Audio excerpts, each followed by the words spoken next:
everyone to the work session for Salt Lake City Council. Today is Tuesday, January 20th.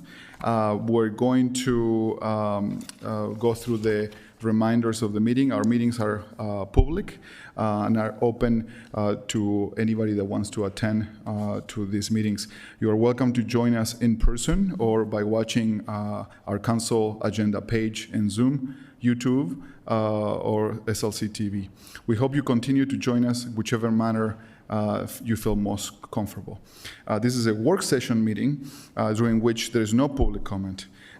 You can join us tonight at 7 p.m. for the formal meeting to share your comments. We, of course, welcome your feedback anytime. You can send that by mail at P.O. Box 145476, Salt Lake City, Utah 84114.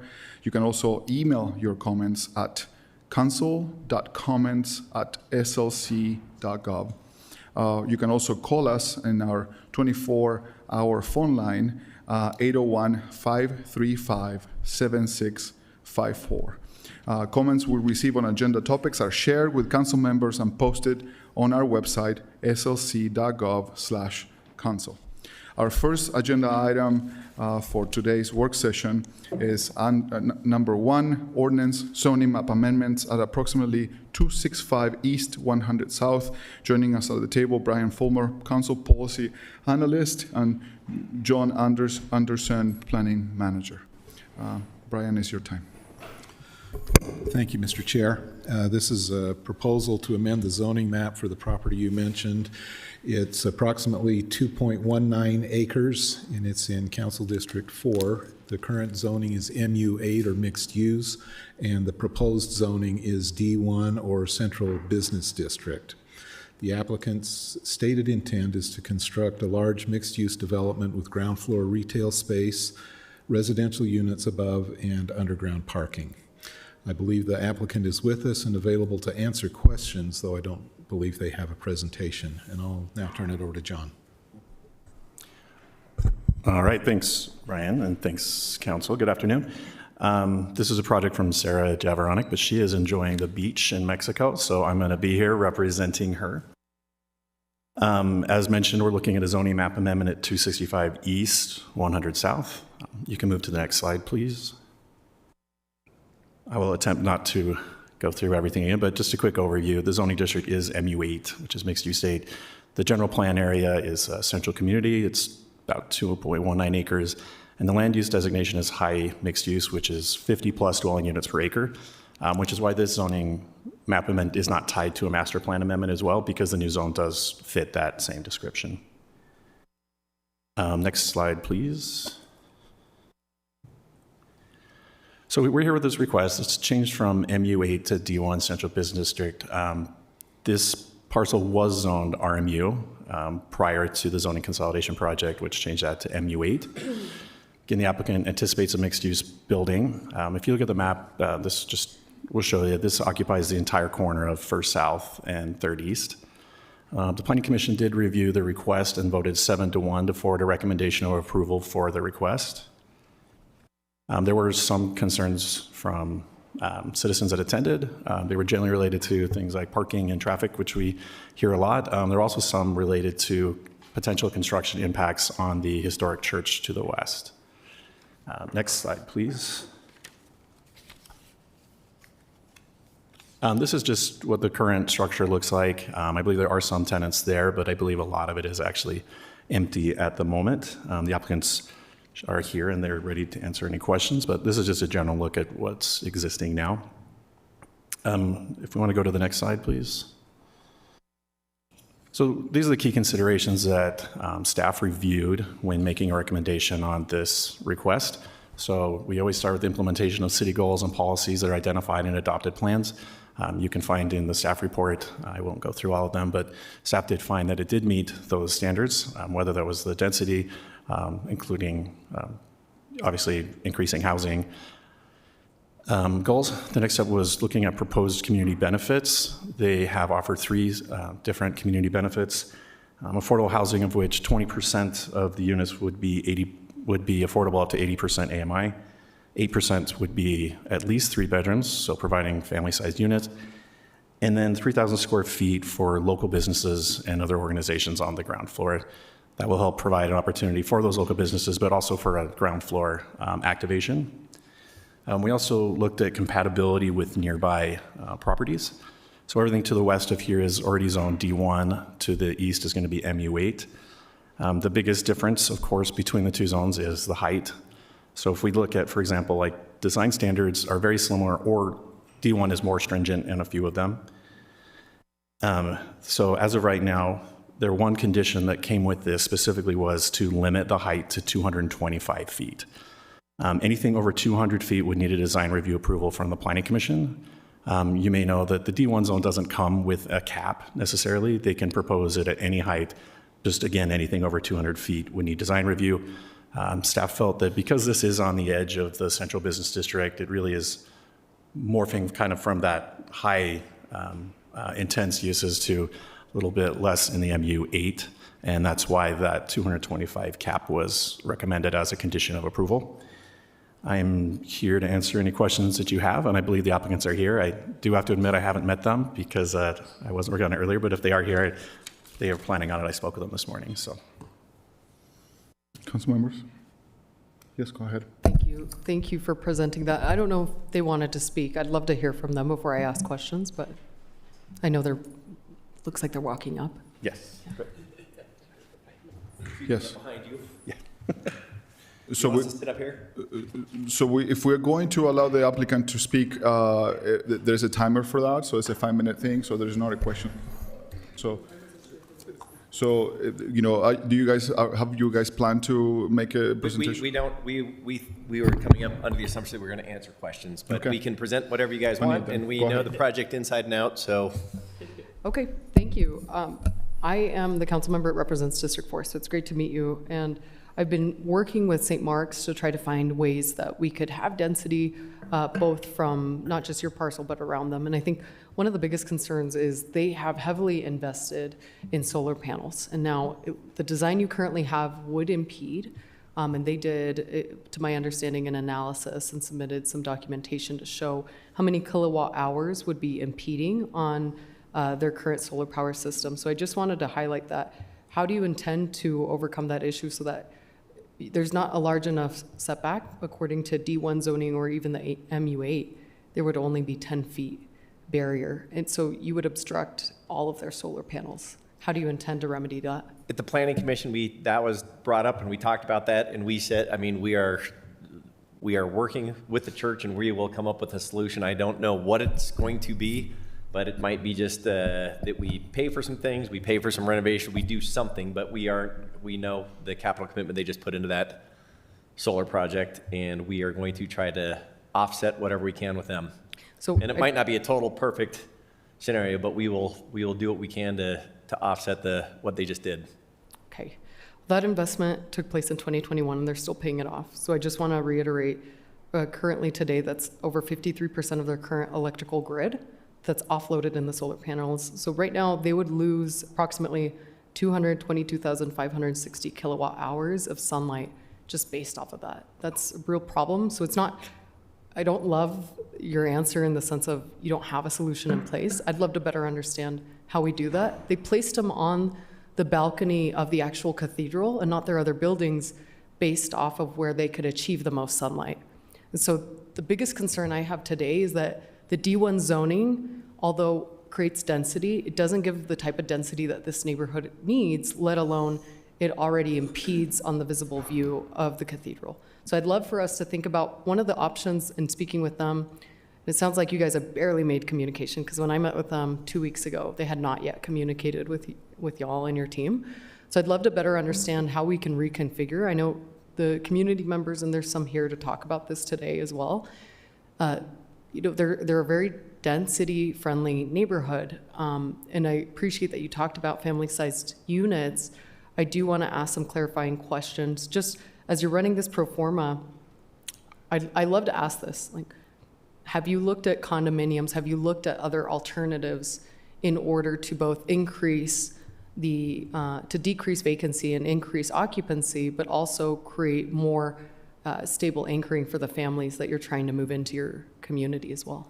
I'd love to just hear what your thoughts are. We have not looked at that as doing a condominium project. We were condominium developers for early in our careers, 30-plus years ago, and it always turned into just massive liabilities for everybody. You know, your HOA was always getting sued. It just got to the point where we don't develop that anymore at all. We don't even get into that product. It's too litigious for our group. Chair, I don't know if anyone has questions, but I have more questions. Go ahead. You're good. I don't want to, you're happy to ask. Councilmember Young. Yeah. Great, thank you. So I've listened to the conversation at Planning Commission, and I think that, you know, it was clear that the neighbors do have like some existing concerns related to both the shadowing as well as the additional height.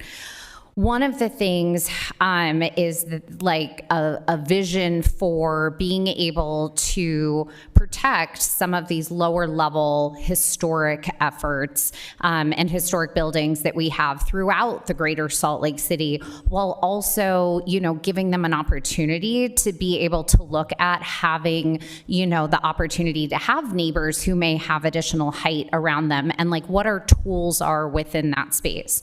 So currently, you're pursuing really the only tool you have available to you, which is a rezone process to be able to say, how do we get there?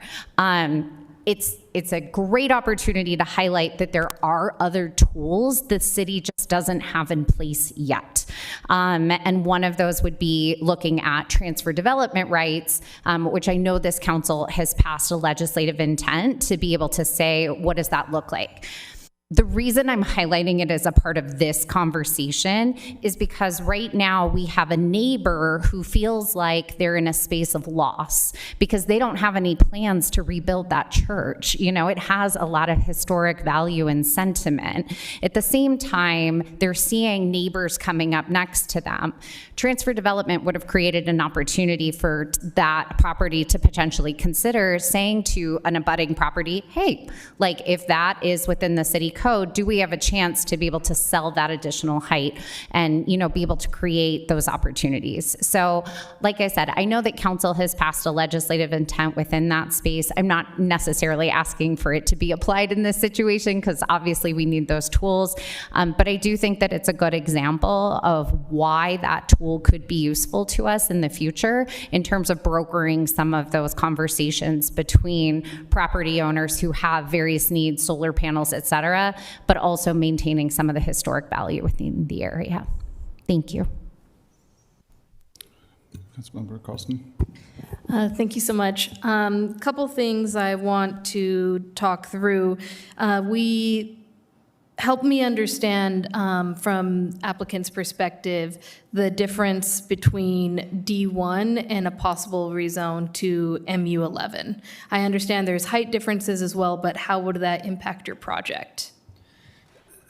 I live in Utah. I've been here for a long, long time. I read everything.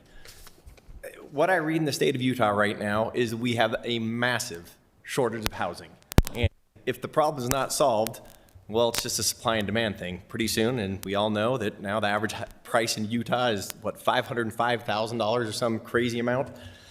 This is one of the last contiguous pieces, 2.19 acres, pretty much in a rectangle in downtown Salt Lake. And so we are trying to look at the biggest problem in the state of Utah and bring a solution. And when you get acreage like that in one assembly, I would assume that the problems that we're facing as a state, that would be something that we'd want to go and figure out how we can make it as dense as we possibly could to solve as many issues as we possibly can. The only big difference is the height. I mean, everything else, all things being equal, is pretty much the height. The height that it already is, if we build it to the max height, it's already going to block the church's panels. So reducing the height is not going to solve that issue. It's going to just take money and thought to figure out what that issue is going to be. We didn't come with a solution today because we wouldn't even know how to solve it today. We don't know how high we can go. We don't know what the zoning is. When we figure that out, then we can come up with a solution. To just throw out ideas right now would just be ideas because we don't know what we're dealing with. But that is that really is the answer to the question. It really is just a height thing. And with height, we get more density. With density, we get more solution to problems. Thank you. To follow up on the density question, I appreciate the proposed community benefits that are talked about as possibly being a part of this development, but of course, there's no assurances. I just want to signal my support generally for affordable family-sized housing. So 2 and 3 bedroom size units, because that's what we really need more of in this city. We've got a lot of studios, a lot of 1 bedrooms and downtown, but I would love to see more 2 and 3 bedroom sized units and ensure that some of those that are affordable are available to families. We didn't have 3-bedroom units in the city, and we listened to what the city and the neighborhood said, and so we've added 3-bedroom units to address that. Thank you. And council member, one thing to keep in mind, if this is approved if the council felt the community benefit is sufficient, that would be written into a development agreement. And so it would be required in any future development of the site. I was about to say that exactly, that when we get kind of what we know we're doing, then we'll go through a development agreement so that you know that those issues are solved by just not giving us what we want, and then we figure it out later. We can get that all solved under one agreement. Councilmember Petro? I just want to clarify something that I think I heard. I try not to listen too cynically. In response to Councilwoman Carlson, was the answer that we're just asking for the most aggressive zoning possible so that you have the most options available to you and there's no real strategy? It sounded a little arbitrary to me in why you require the D1 zoning, which is our most aggressive zone available and reserved rightfully for a very small portion of the city. My answer, whether that's the answer people wanted to hear or not, I don't know, but that's having a contiguous 2.19 acres in downtown Salt Lake in a zone that what it's going to impact from a height perspective in the zone that we have right now, that the damage is done with that. So if the damage is done and we're going to block the church, then why wouldn't we try to solve the bigger problem and add more affordable housing in downtown Salt Lake? Well, notably because you haven't given me any assurances about your ability to secure funding, the differences in cost when you go above a certain height and require steel. So what you're asking us to do at this point with that answer, which I'm not asking you to please me, I'm asking you to present me with facts that allow me to deliberate in a non-biased way in the best interest of as many constituents and future constituents as possible.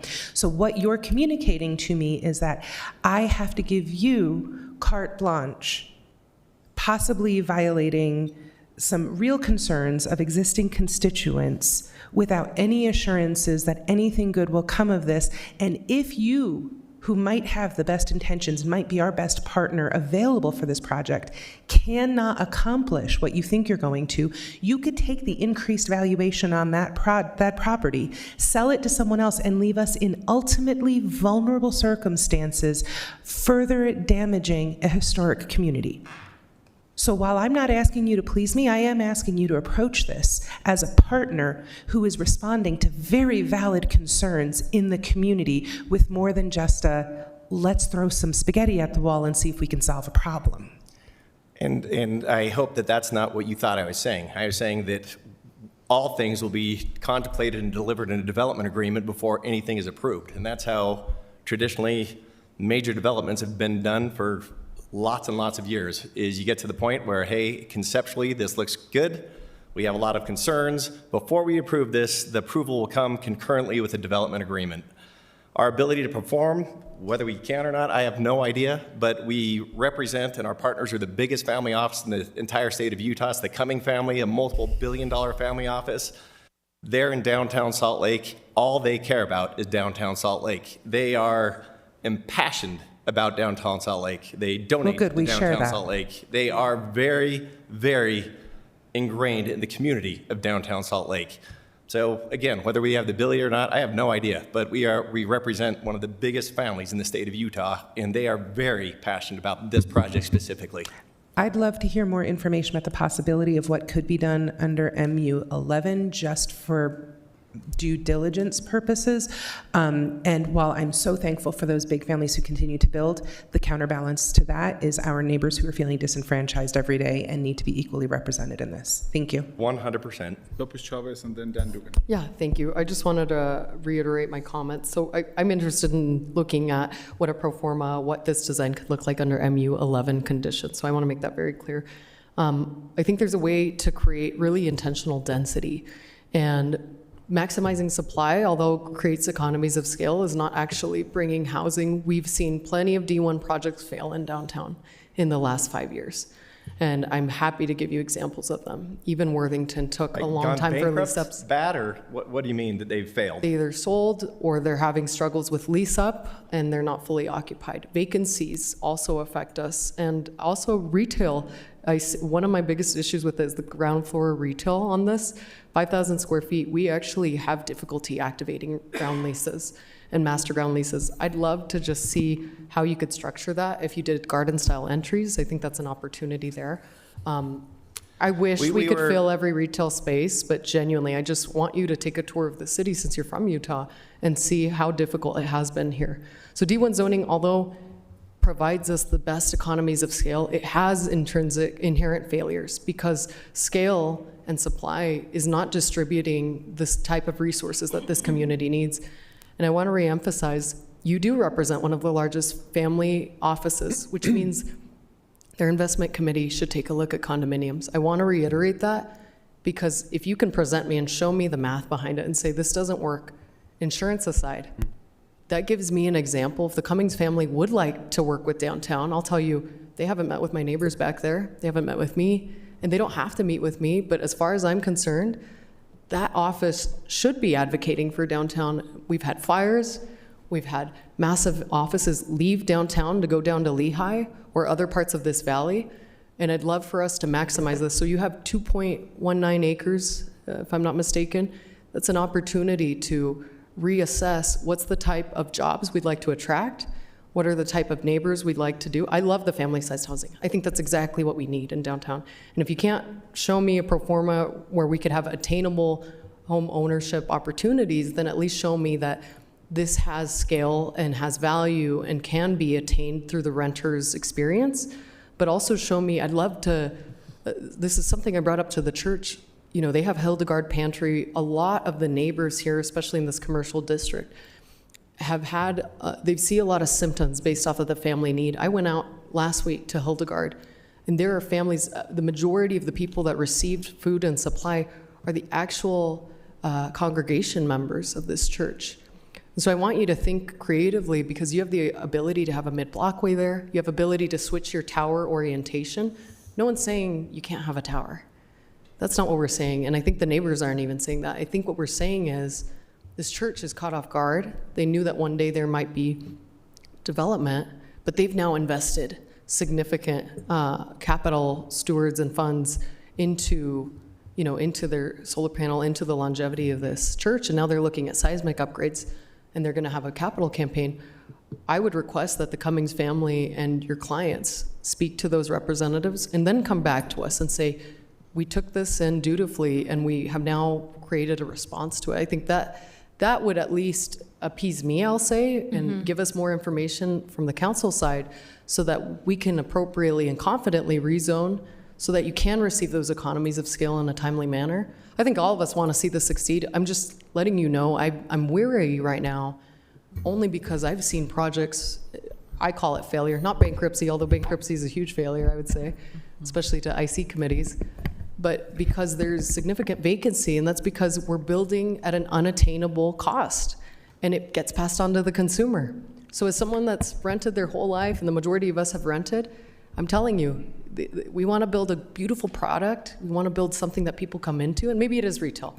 We're running short on time. Yeah, thanks. But I wanted to let you know, everything yeah. you're saying I'm hearing, and we did a major project in downtown Salt Lake called Block 44. The city council mandated that we do a bunch of things. I brought studies that said, hey, this doesn't work. This is why we don't do this, blah, blah, like the garden style walk-up apartments that had stores and storefront on the bottom. It sat vacant for 4 years. All the units that we said we should not build. So we are willing to go down the path with people that say, hey, this is what you should do, this is what you should do. to accommodate, but I'm a 35-year, 30,000-hour expert. I go to all the conferences. I go to planning things. I do everything I do in my brain is to bring about the very best projects in the world. If we could put that back up, it will be one of the premier projects in all of Salt Lake. And it's with people that want it to be the premier project in Salt Lake. So we will listen. We will accommodate. We'll do the things that will make this so this is a great project for the city. But I'm telling you, it's a group that all they do is think about this stuff 25 hours a day. That's all we do is think about how to make these great projects, how people interact, how people come into the space, how they leave the space. Councilmember Dugan. Yeah, thank you. Appreciate that. Mr. John, this is more for you on your end. We're here to discuss the rezone from MU8 to D1. That's our job right now. The development agreement is on par of that. It's if we pass this rezone with a development agreement attached to it, with a max of 225 feet, with some of these other stipulations about the benefits, the company decides it's not in their best interest, financial, whatever reasons, they need to sell the property. They sell the property to Dugan Incorporate. What can I build on this property with a D1 zone? Yeah, the development agreement would run with the land at that point. And I mean, obviously a new owner could come back to the council and attempt to renegotiate if they wanted to change that community benefit, but they would have to come back to the council and have that conversation. So I would still have to abide by that 225 feet and all the other requirements there, even though I don't want to build housing. I want to build an office building. Yes, again, unless it was somehow renegotiated at some point in time Okay. in a public forum like this. So everything sticks with that development agreement on that part. What is the penalties for not abiding by that development agreement? Well, I mean, I guess. Say the ground floor leasing is not incentivized, it's not local, it's something else. Say there's, it says 20% affordable and it's only going to be 10% affordable. Say anything changes on that development agreement. What's the incentives or the penalties for not abiding by the development agreement? Sure, I think it's multifold. And these are questions not just for this one, this is for the general public and all. Yeah, of course. I mean, one, if they designed the building and it didn't include that, we wouldn't issue the permit, obviously. But if the permit is issued and they're not abiding with those, we do have enforcement tools. And we would make sure that those, you can start accruing daily fines. That's similar to with our affordable housing incentives. We do have those enforcement clauses inserted in there to make sure that those units remain affordable throughout whatever the requirement. I think 30 years, for example, is with the affordable housing incentives. Okay. We also have occupancy, permits, right? And that we can potentially withhold if they're not meeting our agreements. Councilmember Wharton. Thank you. First of all, I'm really familiar with the work that the Cumming family does, and I appreciate that very much. I think for me, there are a number of priorities that are kind of converging on this project. One is historic preservation. This is the second oldest continuous house of worship in the entire state. There's a lot of important, that's the center of the Episcopal community in Utah. I just want to make sure that in addition to that this church was an early supporter of the city's sustainability goals and joining in that. So I just want to be respectful of those multiple things that are converging in addition to housing, which you're absolutely right about. It is a huge, huge issue, but as are the others. I just hope that you'll, to kind of echo what Councilmember Lopez Chavez said. I also have heard from the community. They feel a little taken aback by it. I think there's a solution here. My ask is that maybe we have some more meetings and some more dialogue with the community, with the church community. I'm hoping to meet with them to hear their concerns more directly, but and it sounds like you're willing to do that. So I think that I'm excited to hear what can come from that, because I think that we can achieve multiple goals at the same time. In talking to the church after our planning commission meeting, their big concerns were the seismic, with construction going on, their solar. We use only the biggest contractors in the state. It's Leighton, Big D. I mean, it's people that have been building in downtown environments since the beginning of their companies, and we are very hyper aware of the significance of that church, to the point where we will guarantee that nothing will happen to that church during construction. The last thing we have to cross with them is the solar panels, and we have to figure that out. But we can't figure it out till we know how high we're going to go and how the building is orientated. But we'll figure that out. Yeah, I mean, a lot of it's not just about the outcomes, right? It's about the process too. Yes. So I think that process piece is as important as these outcomes that we're talking about. Thank you. I will say, just to finish, I don't want to reiterate. I think I think you got a sense here, and it's not because the city, hasn't been part of trying to solve the issue of housing. We have been leading the state in the issue of housing and affordability and density, and our recent zoning changes demonstrate that we are, understanding the problem. We also think that, communities need to respect, and development needs to respect what is around them, because people will move to your apartment, and your product will be more desirable if an amenity like a beautiful historic church is thriving next door.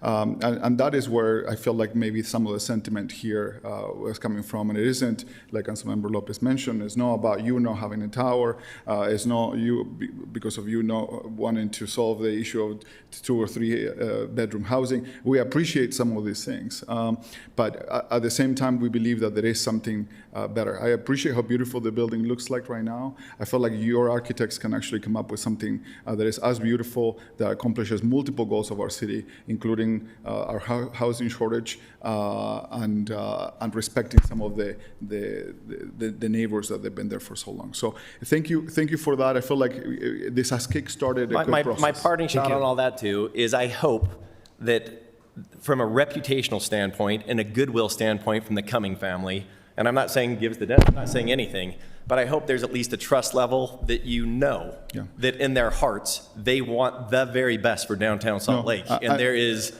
no question about it. In fact, I think the church is one of their patrons. I mean, they are that committed to downtown Salt Lake. Let me say this to you, and it's really not about the family or whomever is behind. We appreciate the commitment. Ultimately, for the process that we have to really ask the tough questions. We have to put it in writing. We have to seek the feedback from the community as well, and try to incorporate as much as we can. And I tell you that I think that we're in the right process if we are willing to sit down and work through these issues. 100%. And ultimately, this council and this city has been on the forefront of height, on the forefront of density. So, knowing that has been our reputation so far, I feel like that gives you a good direction of where to go. But ultimately, we, as you heard from here, we are concerned about what the community is saying around your project. Thank you for your time. We appreciate thank you. Thank you, Mr. Chair, could we get the applicants to state their names for the record? Yes. Would you restate your? Would you restate your? Will you restate your name to the? Will you just make sure to state your name in the microphone for the record for both of you? David Hunter. Ben Hayden. Thank you. Thank you. Thank you. I should ask that in the future. I should remember that. Thank you.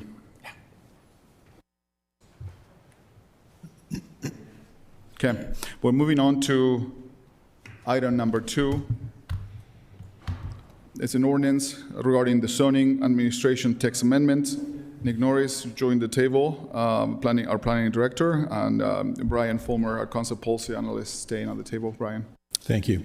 This is a proposal requested by the Planning Division and initiated by Mayor Mendenhall to amend some sections of the zoning code. The proposed changes reflect current review processes. It cleans up the code and brings the city code into compliance with state code. I'll turn it over to Nick. All right, thank you. Can you go to the next slide, please? I'm not going to repeat this, but these are the main sections or the main categories of changes that are listed in this text amendment. A lot of it is very technical in nature. tweaking some language here and there, bringing code up to state code, et cetera. Next slide. So the first thing I wanted to touch on was what our land use authorities are. So in our code, there's some confusion between the planning director or the planning official and the zoning administrator. The code intertwines all of those terms, and they all have the same definition.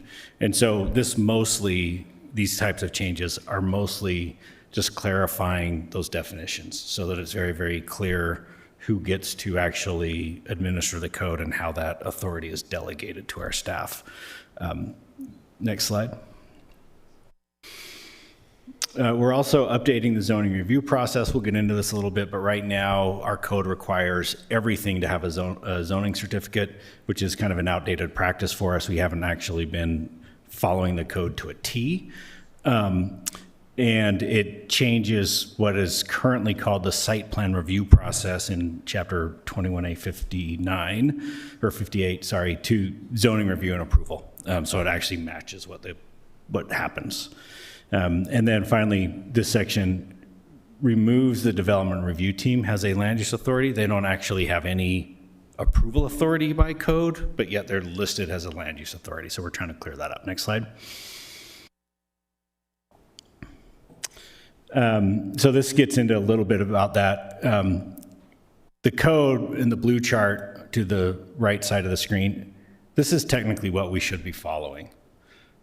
Basically, we're doing 3 zoning reviews for someone to get a building permit. That's not how we actually function, nor is it a good use of anyone's time. And so this clarifies that there's other things that could satisfy the zoning certificate approval process. Someone's going to get a land use approval through the planning commission. We're reviewing it as part of a building permit. Or if no permit is required, then they get the zoning certificate. Next slide.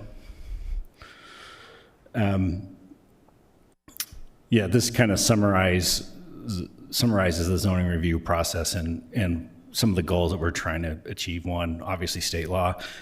Our code still says that everyone's supposed to submit paper plans. We haven't required paper plans in like over 10 years. So these are the types of things that are being addressed. Next slide. So I mentioned a little bit about this, the development review team. This is often referred to DRT. It's sometimes confused with a design review team, which we don't actually have in the city. But like I said, our code says that this is a land use authority. They have no actual land use approval authority. And so we're stripping that out. It doesn't mean we're eliminating this process. It just means we don't need to have it codified that we're going to meet with applicants, with other representatives from other divisions to help identify what codes apply to them, what permits, what processes they're going to need, and how to overcome some of the hurdles. That's still staying. It just doesn't have to be in our code. And we do it on a daily basis anyway. Next slide. So we're also addressing some code administration things. These are the categories. Most of these are updating our code to comply with some recent changes to state code that have happened over the years that we've been following, but we're just now getting to the point where we're updating our code. Next slide. So one is the difference between what is an administrative interpretation and an administrative determination. This is super technical, like I said. An interpretation by our code just deals with, is the land use allowed? There's a new process that was adopted last year into state code that for land uses that are not currently defined or listed in our code, we have to have a streamlined process to actually approve that. We've been doing it that way through administrative interpretations anyway. This cleans up that language to make sure that we're compliant with state code. A determination really is focused on non-conforming issues and how those are either allowed to continue, expand, be modified, et cetera. So there's 2 things. There's a non-conforming use, which is a use that at some point in time was allowed, no longer is, and a non-complying structure. Similarly, that structure used to meet standards when it was built. Now those standards have changed, it no longer complies. We have to have a process and rules for regulating those. Next slide. We also, in our code, have a process for the abandonment of non-conforming use. Our code actually deals with the amortization. That means of giving a certain amount of time for a use to eventually be forced to go away. However, that conflicts with state code. And the state code, we have to have a formula adopted that demonstrates that timeline. We have never had that formula as a city. And so what this change does is just strikes out our process, refers to the process in state code. Next slide. This is pretty self-explanatory, so I'll just kind of leave it up here for a little bit, but deals primarily with lots. Next slide. Some of the code cleanup. So our code breaks all of our regulations into different categories. One is lot and bulk, but we're changing that to development standards because there's a lot of regulations that are not related to the lot and not related to the bulk. And so we're also listing design standards, an update to home occupation standards to comply with state code. That's mainly about whether business licenses are required and when a home occupation is required to be officially licensed by the city. And then we are adjusting some recently adopted language because there's some intent that we thought could be approved. And then we're deleting some obsolete districts that are not mapped anywhere and some other provisions. Next slide.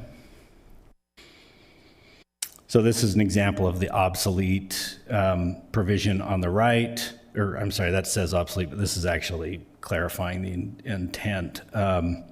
So like the screening from public view of recycling collection stations, that's already regulated somewhere else in our code, so we don't really need this in multiple places. And then clarifying intent language on the left. This was something the council adopted just a few years ago about rooftop uses, and we've had people come in and propose actual habitable space enclosed on their roof, which was not the intent, and so we're clarifying that. And then another example at the bottom of that, dealing with what counts as an attached garage. Next slide. Can I ask you a question about that? Sure. Okay, so back to the rooftop piece, only because I've been involved in some of these conversations. So basically, the amendment clarifies that they can't? It says that the amenity may not be, well, there's a typo on the slide, but may not be enclosed with walls or include a roof. So basically what's happening is people are wanting to expand usually a stairwell that extends above the roof into like a party room or something like that, or a sunroom. It's fully enclosed. And once that happens, that becomes fully habitable space. It also ends up potentially trigger new fire code requirements and everything else. And so without having that go through that, and these are often going above the maximum height in the zone. Okay. So it's become a potential loophole for people to get another level of habitable space that's fully enclosed. It's just a follow-up as a part of that, because so it's walls or include a roof. What would we consider like a pergola? Is that a roof? No, because it's open. Okay. Yeah, and that's in our code already. Okay, so we're okay with the pergola. We're okay with railing or never railing? No, railings are fine. Fully enclosed walls are no. Got it. Okay. Thank you for the clarification. All right, next slide. And then one is eliminating the AG20 district. This is a district that appears in our code in all of the relevant sections, which is a lot of these changes throughout our code. It's actually not mapped anywhere in the city. So this is an agricultural zone that requires a minimum of 20 acres per lot. And so we're just proposing to delete it. And then we're also proposing to delete what's called the character conservation district. This was out of the code in 2012. We've never had it. It's never been used. And we have a process to create overlays in our zoning code that essentially accomplishes the exact same thing that the character conservation district was intended to. So we're proposing to remove that. Next slide, I think that's it. Yep, that's it. Yeah, go ahead. I just have one other question. So back to the process piece where we're pulling that process out of code. My question is more so, I don't doubt that the city staff is supporting like those conversations of what codes apply and like what departments do you need to talk to. on the flip side of that, sometimes that code is valuable in terms of forcing an applicant to go through that process as opposed to it just being offered and available. Like, what would be the downfall or the likelihood of somebody making it through a process if they said, never mind, I don't want any of that help from the city, I just want to move forward with my application? You're talking about the DRT process. So the DRT process doesn't it doesn't do those things in our code, right? So basically, it's the way it's worded is that it's so the other departments can advise the zoning administrator on interpreting the code. Okay. And so that's not how we've been using it at all, but that's how it's written in our got it. code. So Okay. we're eliminating that because it just doesn't make any sense. That's not how we've been practicing. Got it. So it's all internal in terms of how different departments are interacting That's with correct. planning in that space, which obviously the administration controls. Perfect. Thank you. And our code, I will say, our code also says that we have the ability and the right to actually seek input from all the city departments on land use approvals, which we do as needed. So. Perfect. Thank you. Council members, okay. Thank you so much for Awesome. your time. Thank you. Appreciate it. Moving on to item number 3, creation of the Silo Park Public Infrastructure District. Coming to the table, Kate Warrett, Council Policy Analyst, Allison Parks, Deputy City Attorney, and Cindy Liu, Deputy Director of Operations and Administration. Kate, your Great. time. Thank you.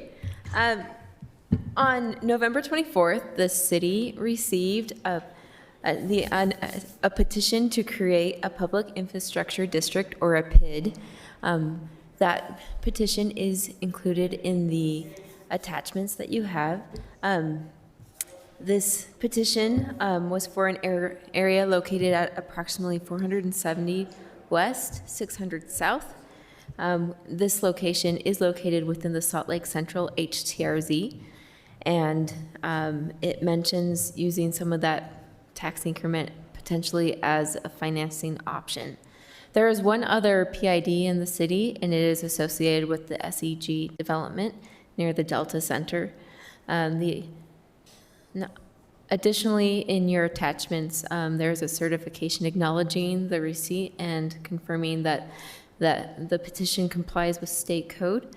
The next step in this process would be a public hearing to go over any questions or concerns from the public regarding it before the next step happens. I'm going to turn it over to Allison and Cindy Liu to go into a little bit more detail on what that state process is. And the applicant is here, one of the applicants is here to address questions as well. Thank you. Great, thanks, Kate. So I'm just going to go over the PID petition generally, and I also want to talk a little bit about how this PID petition is different from the prior one that you received, as well as kind of where we're at with this current PID. So under the typical PID process, the city, as Kate said, the city receives a petition, the city determines if a petition is complete, and then we hold a public hearing within a certain period of time after determining the PID petition is complete. And so that's where we're at right now. We've determined that the PID petition is complete, and now we're holding a public hearing. Just to clarify, the purpose of the hearing today is, under state law, is to hear and discuss whether the requested service is needed in the area of the proposed PID, and whether the service should be provided by the city or the proposed PID, and all other matters related to the request or the PID. I think it's worth noting that there's no request to take action today to adopt the PID via resolution, and there's no date currently set yet for the adoption of the PID. So after the public hearing, the city and developer may negotiate on the terms of the PID and how it will be governed, and then if the city and developer come to a resolution on how the PID will run, then the city will act by approving a resolution adopting the PID.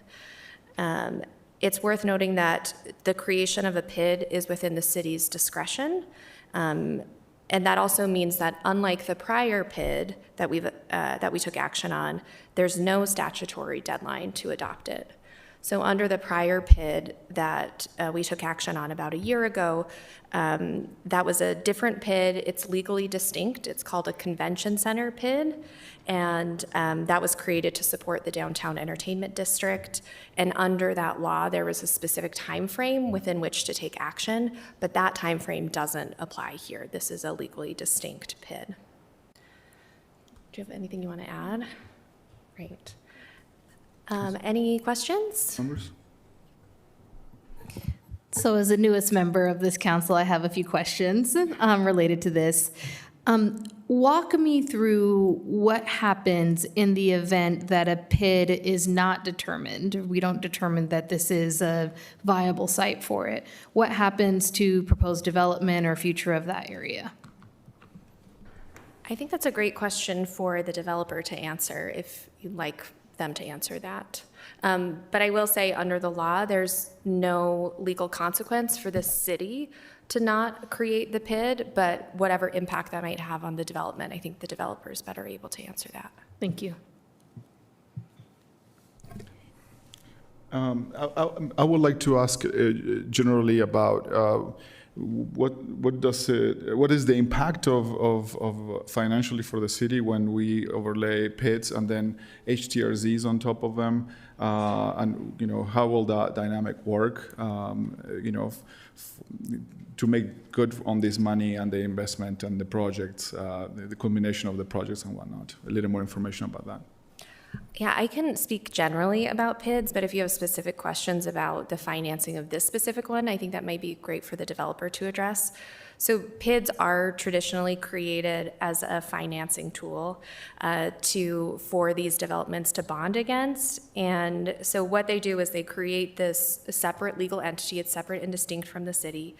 And they use the PID to bond against for infrastructure within the specific area. So PIDs can either tax themselves within the area, or they could bond against other forms of like tax increment. But I think it's important to note that state law does provide that any financial burden of the PID or legal obligation of the PID is that separate and distinct from the city. And that's not a legal obligation or financial burden of the city. I can jump in just with a little, also general. Generally speaking, PIDs do not use, or at least in our case, have not used tax increment to bond against. Tax increment is what would be captured in an HTRZ that is typically, developers apply for that funding. The board deliberates and determines whether or not an HTRZ is appropriate to provide that tax increment to the developer, and then that conversation happens separately from a PID. I believe that this applicant is planning on requesting tax increment reimbursement through the HTRZ process, and so it is likely that you'll have that discussion as a CRA board. It was my understanding that there is some concerning cases outside our city where developers couldn't make good on their projects, and they didn't finish those projects. But then, so the cities were like trying to figure out where to get the money to finish that. What are the concerns and about these situations, and are there mechanisms we can prevent that from happening? Yeah, I mean, that is certainly a risk with creating a PID, is that the development might not happen or it might fail. But there are certain things that we could try and do to protect the city or ensure that the development occurs, but that can happen maybe in discussions with the developer. Councilmember Lopez Chavez. Thank you. I had a question in relation to Station Central. Does it overlap from a CRA perspective? And then are we capturing, was that what you stated earlier? Or? So this is located within the Salt Lake Central HTRZ. The depot project area expired, and I believe they triggered the SL Central HTRZ for beginning this year. Okay. Yeah. I was just curious if there's any HTRZ funds that we have preempted or promised or committed to any other projects in this area? Not yet. I do believe they've been in contact with the CRA, and that they are potentially submitting an application for those tax increment funds, or possibly already have, but you as a board have not yet reviewed that. Okay, and then my other question was just if we have any funds that were already allocated to some of the infrastructure that a PID would try to accomplish that may be reiterative funding. I'd like to avoid as much as possible any redirection of funds from either the general fund or from the tax credits. So the petition itself was pretty open as to what would be covered with this, with the PID. That would be a great question for the developer to come up and respond to. Okay. Just, Are they here? Or? Oh, yeah. Yeah, go ahead. You have another one? No, that was the question. Oh, go ahead. Do we want to Would they like to ask the answer? developer to join us at the table? Thank you.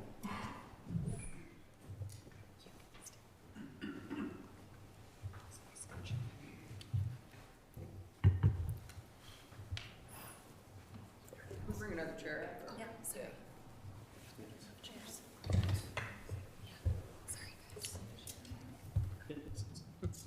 Would you state your name for the record? Sure, Jonathan Hardy, I'm with Blazer Ventures. And Joseph McKay with Low Property Group. Aaron Wade with Gilmore Bell. We're representing the proposed PID as a bond counsel. Okay, there was a question on the table. Will you- Yeah, the question was in relation to PID, what it may cover in infrastructure that a city normally would. We've allocated some funds in this area. Just want to hear if you have any, any information you could provide us to understand what might be duplicative, what might not be, what could the PID cover, to at least helping me understand how we can better exercise the HTRZ tax credits.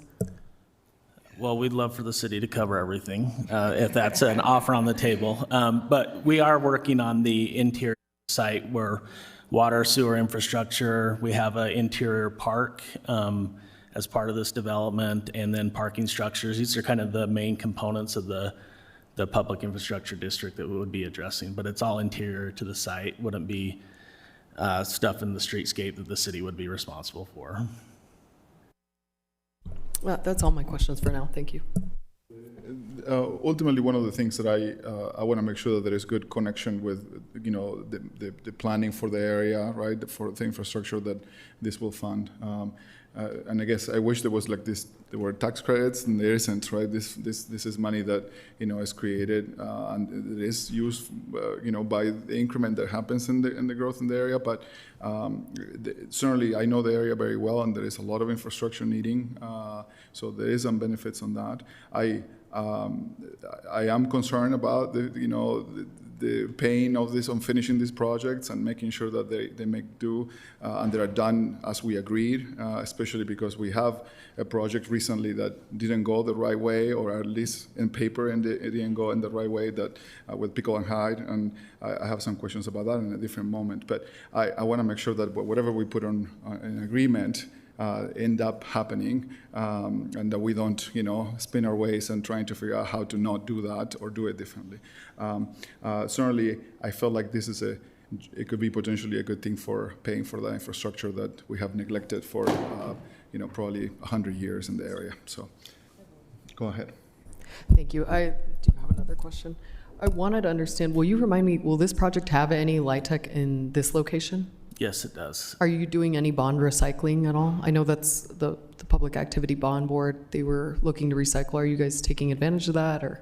It's really up, the Utah Housing Corporation issues the multifamily side of these bonds, so it'd be up to them to decide to recycle. And they have not used recycling as a strategy for multifamily bonds. They do it on the single family side. I'm a board member of Utah Housing Corporation, so I know kind of their process, but we don't have the option really as a developer to recycle those private activity bonds. There was a couple of other, questions that were raised when we were sitting in the back. Would you like us to try to address those? Okay. And so and I think the city staff did a nice job addressing some of these, but just to add to it, there was a question about what is the interaction between the PID and the HTRZ and the utilization of funds. And I think one of the great things about the PID, like was said, they're going to come back and ask for HTRZ funds.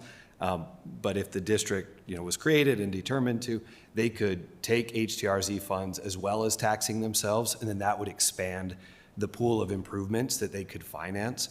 I think the other real advantage from using this tool is because the district is a governmental entity, the bonds that they issue could qualify for tax exemption. And so as a result, that would, reduce the interest rate by roughly what the corporate tax rate is. So between 25 and 35%, the interest rate is lower. And so then again, that allows the dollars to be stretched further for the project.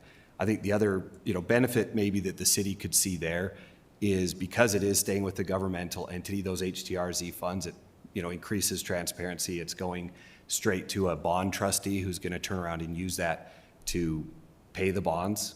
So a lot of controls over that, a lot of oversight there.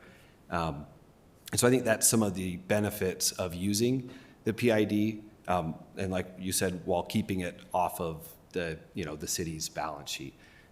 There's currently discussion with the state auditor around city balance sheets and PIDs, and I think a lot of that will be addressed in this legislative session.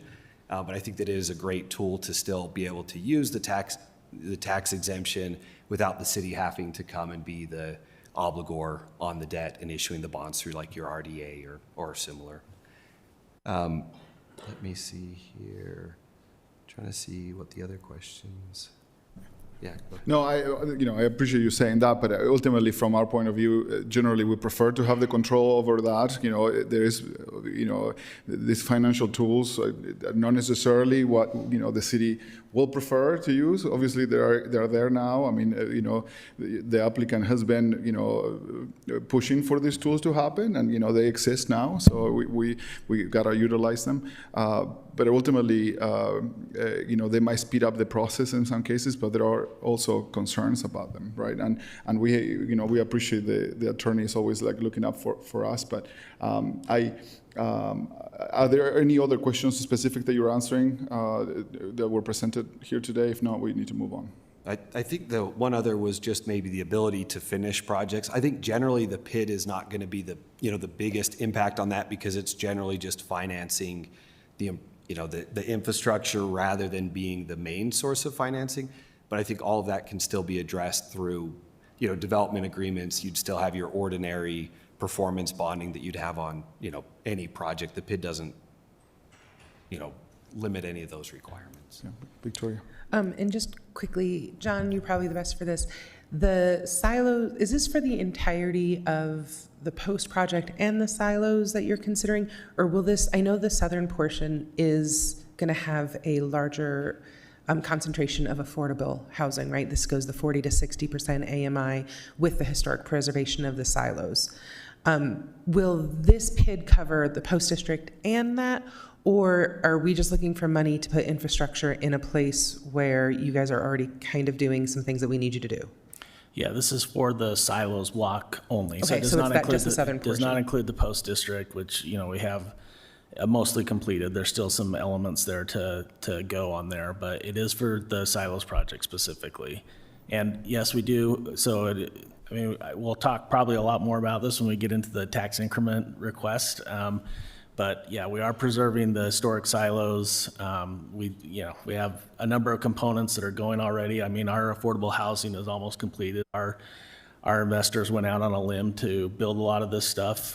It's in an opportunity zone. We had requirements to spend capital before, to meet the timelines on the opportunity zone in anticipation of working through the rest of these agreements on the entirety of the block. So this really the formation of the public infrastructure district and the subsequent tax increment requests will help us complete the block in its entirety. Thank you. Thank you. Thank you for the time.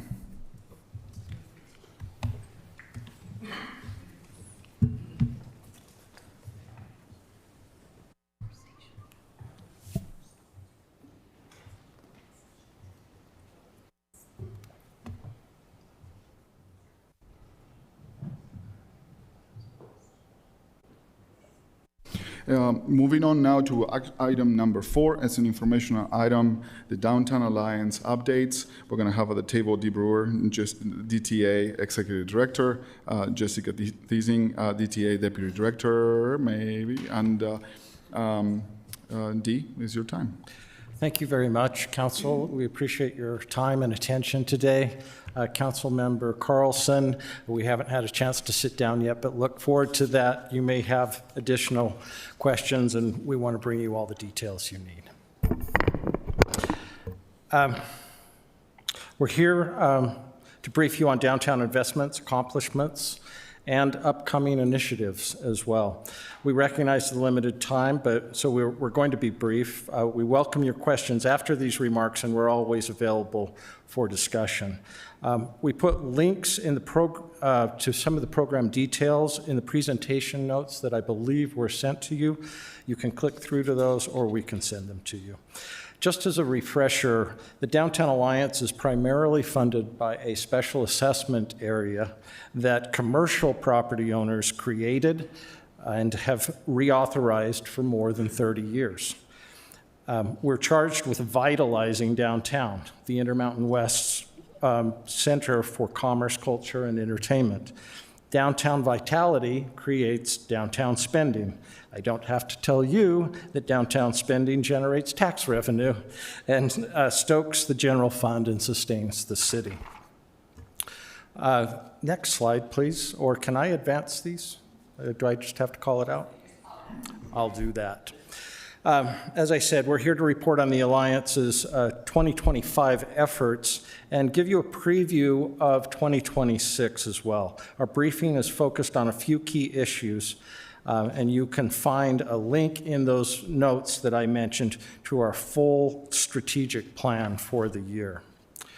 First achievement I want to talk about is we signed an MOU with Salt Lake City this year. Or last year, and began meeting with a working group of city administrative departments and council staff.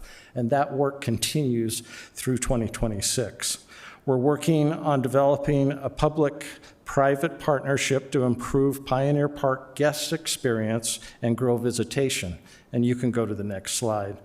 Also exploring development of a public building in Pioneer Park for year-round activations, including the Downtown Farmers Market and other programming. That next slide. And the next slide. Something that wasn't part of our plan last year was raising money for those employees who were displaced by the Main Street fire. 120 downtown employees woke up unemployed on August 12th, after fire ravaged 5 Main Street restaurants. Bartenders, cooks, servers, and bus staff were thrown into crisis, but the downtown community and the Utah community really rallied to provide relief. We had a campaign, a fundraising campaign up and running within 24 hours. Many other restaurants, customers, and businesses stepped forward with cash and resources. We were able to raise and distribute $494,000 to those affected employees. And it was very important that we got that out in that first month when they were truly in crisis and finding the next job or finding some sort of stable path forward. I want to acknowledge the Utah Restaurant Association and Salt Lake City. They joined us in a job fair on August 17th. We were able to provide guidance to open employment positions and to social services. We look forward to those restaurants opening again, and I'm happy to report that Whitehorse is scheduled to reopen next week. Next slide. Our street ambassadors continue to contribute to the vibrancy and safety of downtown. They also help people in crisis, and they save lives. Last year, they saved 17 lives by administering Narcan to individuals who had overdosed. Next slide, please. The data that we shared there are for the central business improvement area, but also the expansion areas in Central, Ballpark, North Temple, and Rio Grande neighborhoods. Next slide, please. In 2025, we produced 161 street activations. We're very proud of that and feel it's a critical it's at the heart of what we do. These include artist-driven events like Sonder in an alleyway off of Main Street, a rooftop dance performance by SB Dance, a free Last Hurrah on New Year's Eve, and dozens of busker events. We supported, and you can go to the next slide, we supported a Day of the Dead celebration on Edison Street, Nihon Matsuri in Japantown, and a huge mariachi festival at Eccles Theater, and many other cultural events. These events attract visitation and spending to downtown. We have a picture here of the mariachi festival. If you were able to be there, you know what a great energy that was. On the left is an enormous mural that artist Dallas Graham and a group of children created and animated downtown with. Next slide. If you haven't seen SB Dance performance on the top of the Pierpont Garage, it's spectacular with the city as the background. And just a couple of months ago, we had a Day of the Dead celebration as well. Next slide. Downtown customer spending sustains retailers, bars, restaurants, arts organizations, and artists. Last year, we helped create 21 million customer visits. Downtown venue ticket sales were up more than 18% last year. These are both measures of the vitality, overall vitality of downtown. And if you would like a refresher on those details, Downtown Economic Benchmark Report is available in a link and at our website. Next slide, please. Part of creating that audience of 21 million visits is our communications channels that Josh Jones operates, and always an important piece of how we do our work. 300,000 social media followers, 11,000 weekly subscribers to our weekly newsletter, This Week Downtown. I hope you're on that list. Next slide. These are just a few of the headlines that we generate through our media relations about Pioneer Park, about the Last Hurrah. Next slide. The continued relief fund efforts and those businesses reopening. Next slide. Last year, many of you, some of you, were able to join us in exploring Seattle and the programs that were there and the investments that have been made there. Council also funded scholarships so that we could invite small business and artists to be part of that conversation. And we really appreciate that. Thank you for your investment. There's a link in the speaker's notes to our webpage where we laid out what was learned, what Salt Lake City learned in Seattle about private investment, about public spaces, and many other elements that we studied there. Next slide. The last achievement I wanted to mention from 2005 is we recently moved the weekly winter downtown farmers market to the former Leonardo building. Vendors and customers love the new indoor market located on Library Square. More people are coming downtown. We're seeing increase in participation and spending. We have 70 vendors who are reporting healthy increases. And Ken Sanders could not be happier with the impact that he is enjoying on Saturdays now. I hope that you'll join us this Saturday and every Saturday through April for those markets. I want to move to our 2026 initiatives.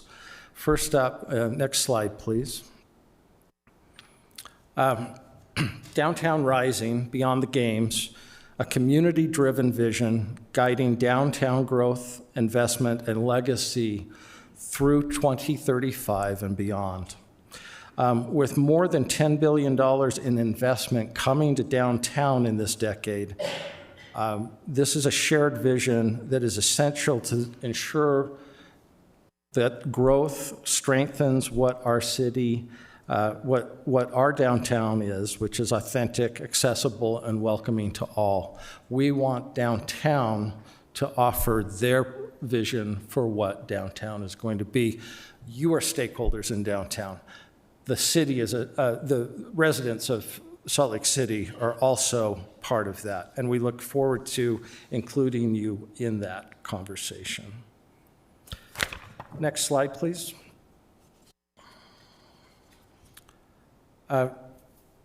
Next, in 2027, the Temple Square Open House, there is so much potential there. When the Church of Jesus Christ of Latter-day Saints conducts that open house for the renovated Salt Lake Temple, there will be 3,000 visitors exiting Temple Square every hour, 12 hours a day, 7 days a week for 6 months. We look forward to celebrating the renovated Temple Square, but we see tremendous opportunity in the 3 million downtown visits expected during that open house. Visitors are already the biggest audience sector downtown, in the downtown economy, and we expect that this 6-month event will increase total visitor days downtown by 20% in 2027. And this is an opportunity to capture $320 million in additional spending in 2027. Next slide. We've already begun engaging in these efforts, but I just want to jump to a couple of ways we're approaching this, our strategy. We're going to staff hospitality kiosks with our ambassadors. We're going to produce activations and entertainment on the street to draw people in to downtown. And we're going to support retail development on Main Street and help merchants be successful. Next slide. During this year, we're going to increase the Downtown Alliance investment in the Cultural Core program by 27%. We're redirecting some of our Downtown Alliance dollars into the Blocks programming, and the city is participating as well. With this, we will vitalize downtown. Again, this increases legacy arts organizations, audience, and ticket sales. We will bring new visual arts and performing arts to downtown. New artists are programming in the core, and new audiences are connecting downtown. And we're very proud of the fact that emerging artists are paid for their work by the Blocks and by the Downtown Alliance. Next slide, please. The Downtown Alliance has been producing the beloved farmers market for 35 years. It generates 250,000 visits downtown every year. 300 intrepid small Utah businesses rely on the farmers market platform. We've launched dozens of Utah businesses who have used that low barrier to entry to start their businesses. Those businesses over-index for women-owned businesses and minority-owned businesses. It's critical that we find a way to sustain our farmers and makers through this next year. But this summer, the park will be under construction. So 2/3 of the footprint will not be available to us. We're evaluating fit studies for the surrounding streets, but our production costs are going to be up 25 to 50%. And we're making every effort not to pass those costs along to our vendors, but to bridge this very challenging year. Next slide.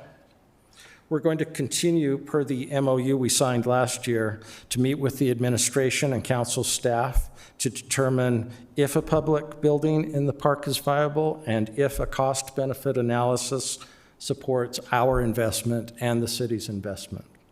A public building would be a platform for enhanced, and you can go to the next slide. A public building would be a platform for enhanced park management and activation.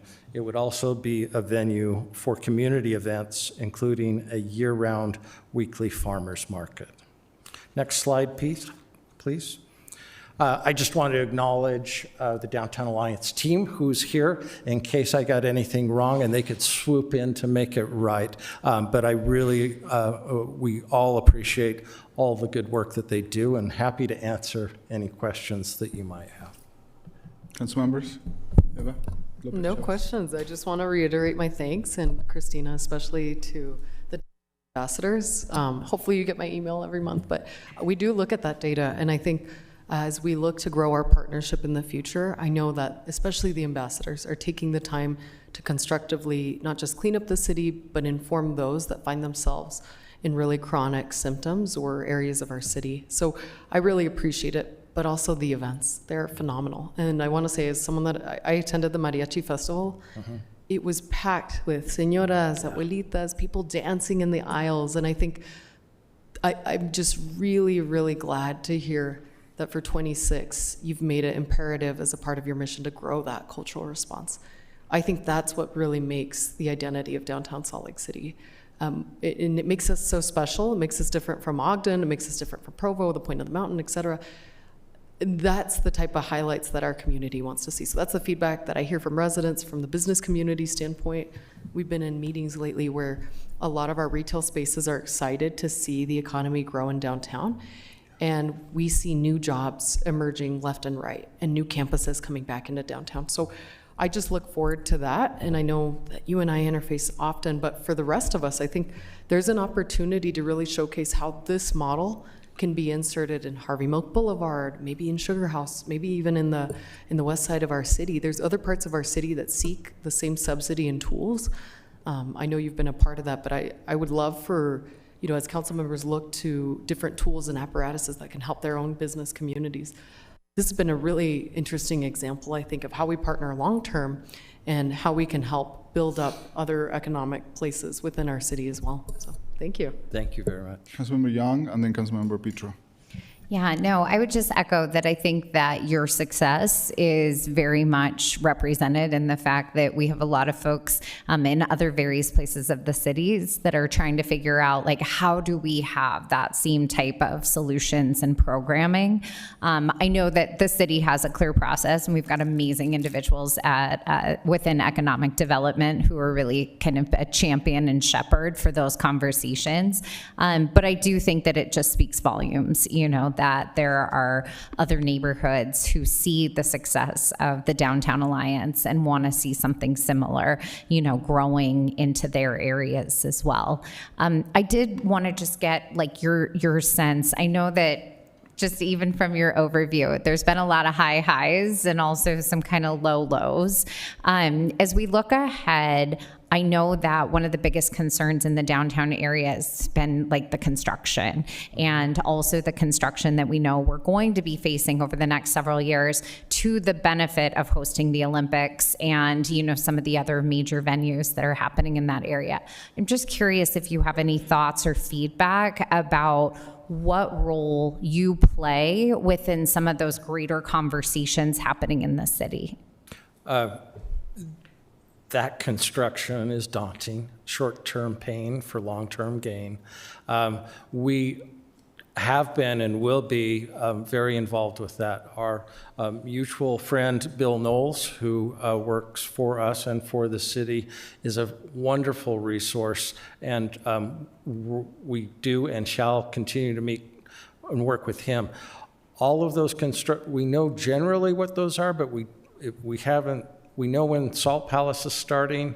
We have a general idea in the entertainment district, but those also can be moving targets as well.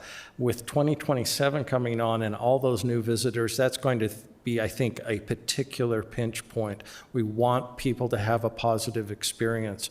We're working on a parking map that we hope can be helpful in that process, but ingress and egress, particularly for those who don't have a lot of experience parking downtown, is a big issue. So we welcome any direction, guidance on how we can do that better, but our tools are communication, Bill Knowles, and working with our stakeholders. I love it. Well, you can't go wrong with Bill Knowles, so that's like a given. Agree. I will say one of the things that Bill really helped us with the 2100 South construction was creating an opportunity for businesses, city and project leaders to come together once a month, Yes. you know, for a coffee, just to be able to kind of share like both updates from the project standpoint, but also issues that were happening for the businesses. Our larger entities and businesses, they had a plan to weather. It was really, though, important to have those dialogues for the smaller businesses who didn't always necessarily know, who do I call to say, hey, you've been blocking my driveway for 3 days and I've yet to see any like substantial work that would warrant that type of closure. Can you help me in terms of, you know, figuring out a solution? So just a huge advocate for that, as well as making sure that our small businesses are aware of some of the construction mitigation loans that we offer here at the city. Even though we blast it through all of our channels and really try and get it out there, sometimes it's just as simple as when you meet a business owner, having someone be like, hey, did you know? And they're like, I did not. And it's not going to be something that, you know, changes their revenue, but it's one of those every little bit helps. And so just appreciate your role as a convener and a connector in that space to help us as the city get the word out. That's a great note, and I think we can learn from Sugar House and the experience they just had. Thank you. Hi, thanks for all you do. Always lovely to talk to people who have strategy and care about our downtown and our city. So look, can we talk about the temple for a moment? The temple reopening is an incredibly unique Utah exclusive, Salt Lake exclusive opportunity. And I love that you're looking to harness that momentum. I'm excited. Number one, are we doing outreach to non-traditional businesses to try to allow more of our grassroots? For instance, there is a woman who sells the best tamales you will eat in Utah in the Smith's parking lot. And that woman needs a business license and a cart and to sell to every person coming out. And that family deserves to have their mortgage paid off of people who are looking for an affordable meal while they're here. Are we looking to reach out to non-traditional? The second thing is it your role? Are you included in conversations?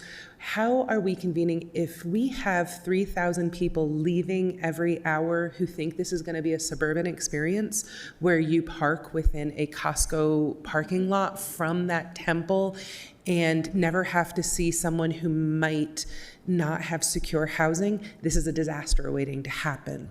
So are there conversations going about, like, it feels like we have to almost amplify and project our communications, and as much as I love Josh and what he does, I want to give him the marching orders early if we need to tell them, like, hey, plan to take the blue line in from Draper. Do not plan to come and I am terrified about this, not only because of the PM 2.5, not only because I loathe any time someone comes in and gets upset with us for functioning like an urban center when they're used to suburban activity, but also because a disproportionate number of my neighbors do the blue collar work at East Side venues. So my neighbor, who is the person who checks you in at Primary Children's Hospital for months, will have 30 minutes added on to their commute to and from work. The children who are districted in my neighborhood, our neighborhoods, to go to Bryant. So are there conversations around that transit? Sorry, I know that was two in-depth things that I asked you side by side, but I'd love to know what you see your role as, what you've been able to get into, and if I need to like knock down walls like the Kool-Aid woman to get you guys into more rooms to make sure it's more strategic, I'm your ally on that. Well, I want to know more about the tamales, but on the retail piece, we're convening a downtown retail roundtable next week to start those discussions about what's available, how we can augment that, and matching real estate opportunity or at least space opportunities with vendors and new vendors as well. We really think that there's an opportunity to do that. And interested in being, you know, our incubation system through the farmers market helps folks like that get up to scale for the kind of thing we're talking about. So we do see ourselves as having a role in that. Welcome your continued feedback or input on that.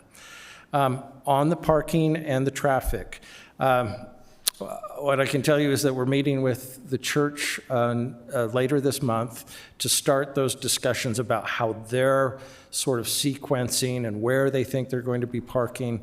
I know they have intentions to close some streets for security reasons, and we want to understand those thoroughly, and also want, we need to keep both commuter traffic moving, but we don't want downtown to be perceived as a difficult place to reach. In my view, in my opinion, that flow of 3,000 an hour is not insurmountable. You hear big numbers like 3 million, that feels really challenging, but a jazz game concentrates 20,000 people inside of, a 90-minute arrival time, and we're spreading it through the day, and I think that is what is going to help us out a lot. We have the parking to accommodate them. Road closures could be the pinch point, and we'll all work together in making sure that we're amplifying available roadways to get to the university campus, to get to all the places we need to. Councilmember Wharton. Yeah, thanks, Dee. Thanks for all you do, and I don't mean to make this only about the temple reopening, but it is, I'm very excited and a little scared, because yes, you're right, we can accommodate those big events, but I think when you think about those numbers in terms of like how long that faucet is going to be on and flowing, is I think the part that's daunting. And I know that some of my neighbors we've seen the LES Church's ability to turn people out for conference twice a year, and that spilling up into the neighborhood to add on top of road closures. But I know that you guys are thinking in advance about that, as our city staff. So, but it is an unprecedented opportunity for our downtown and for our city, and so I just wanted to express my confidence in you and your abilities, and in DTA's abilities, everybody on your team, and then offer my support and willingness to help, and especially in those areas where downtown is bordering some of my residential areas. Want to make sure that the residents are heard in that process as well. Thank you. We look forward to the continued conversation with this body as well through those processes. Councilmember Carson. More of a comment. First, to just express gratitude for the extension of the downtown ambassadors to the ballpark area. I know it makes a huge difference in my neighborhood, so thank you for that. Second thing is downtown farmers market. I've been going to that since I was 8 years old with my dad. Is that right?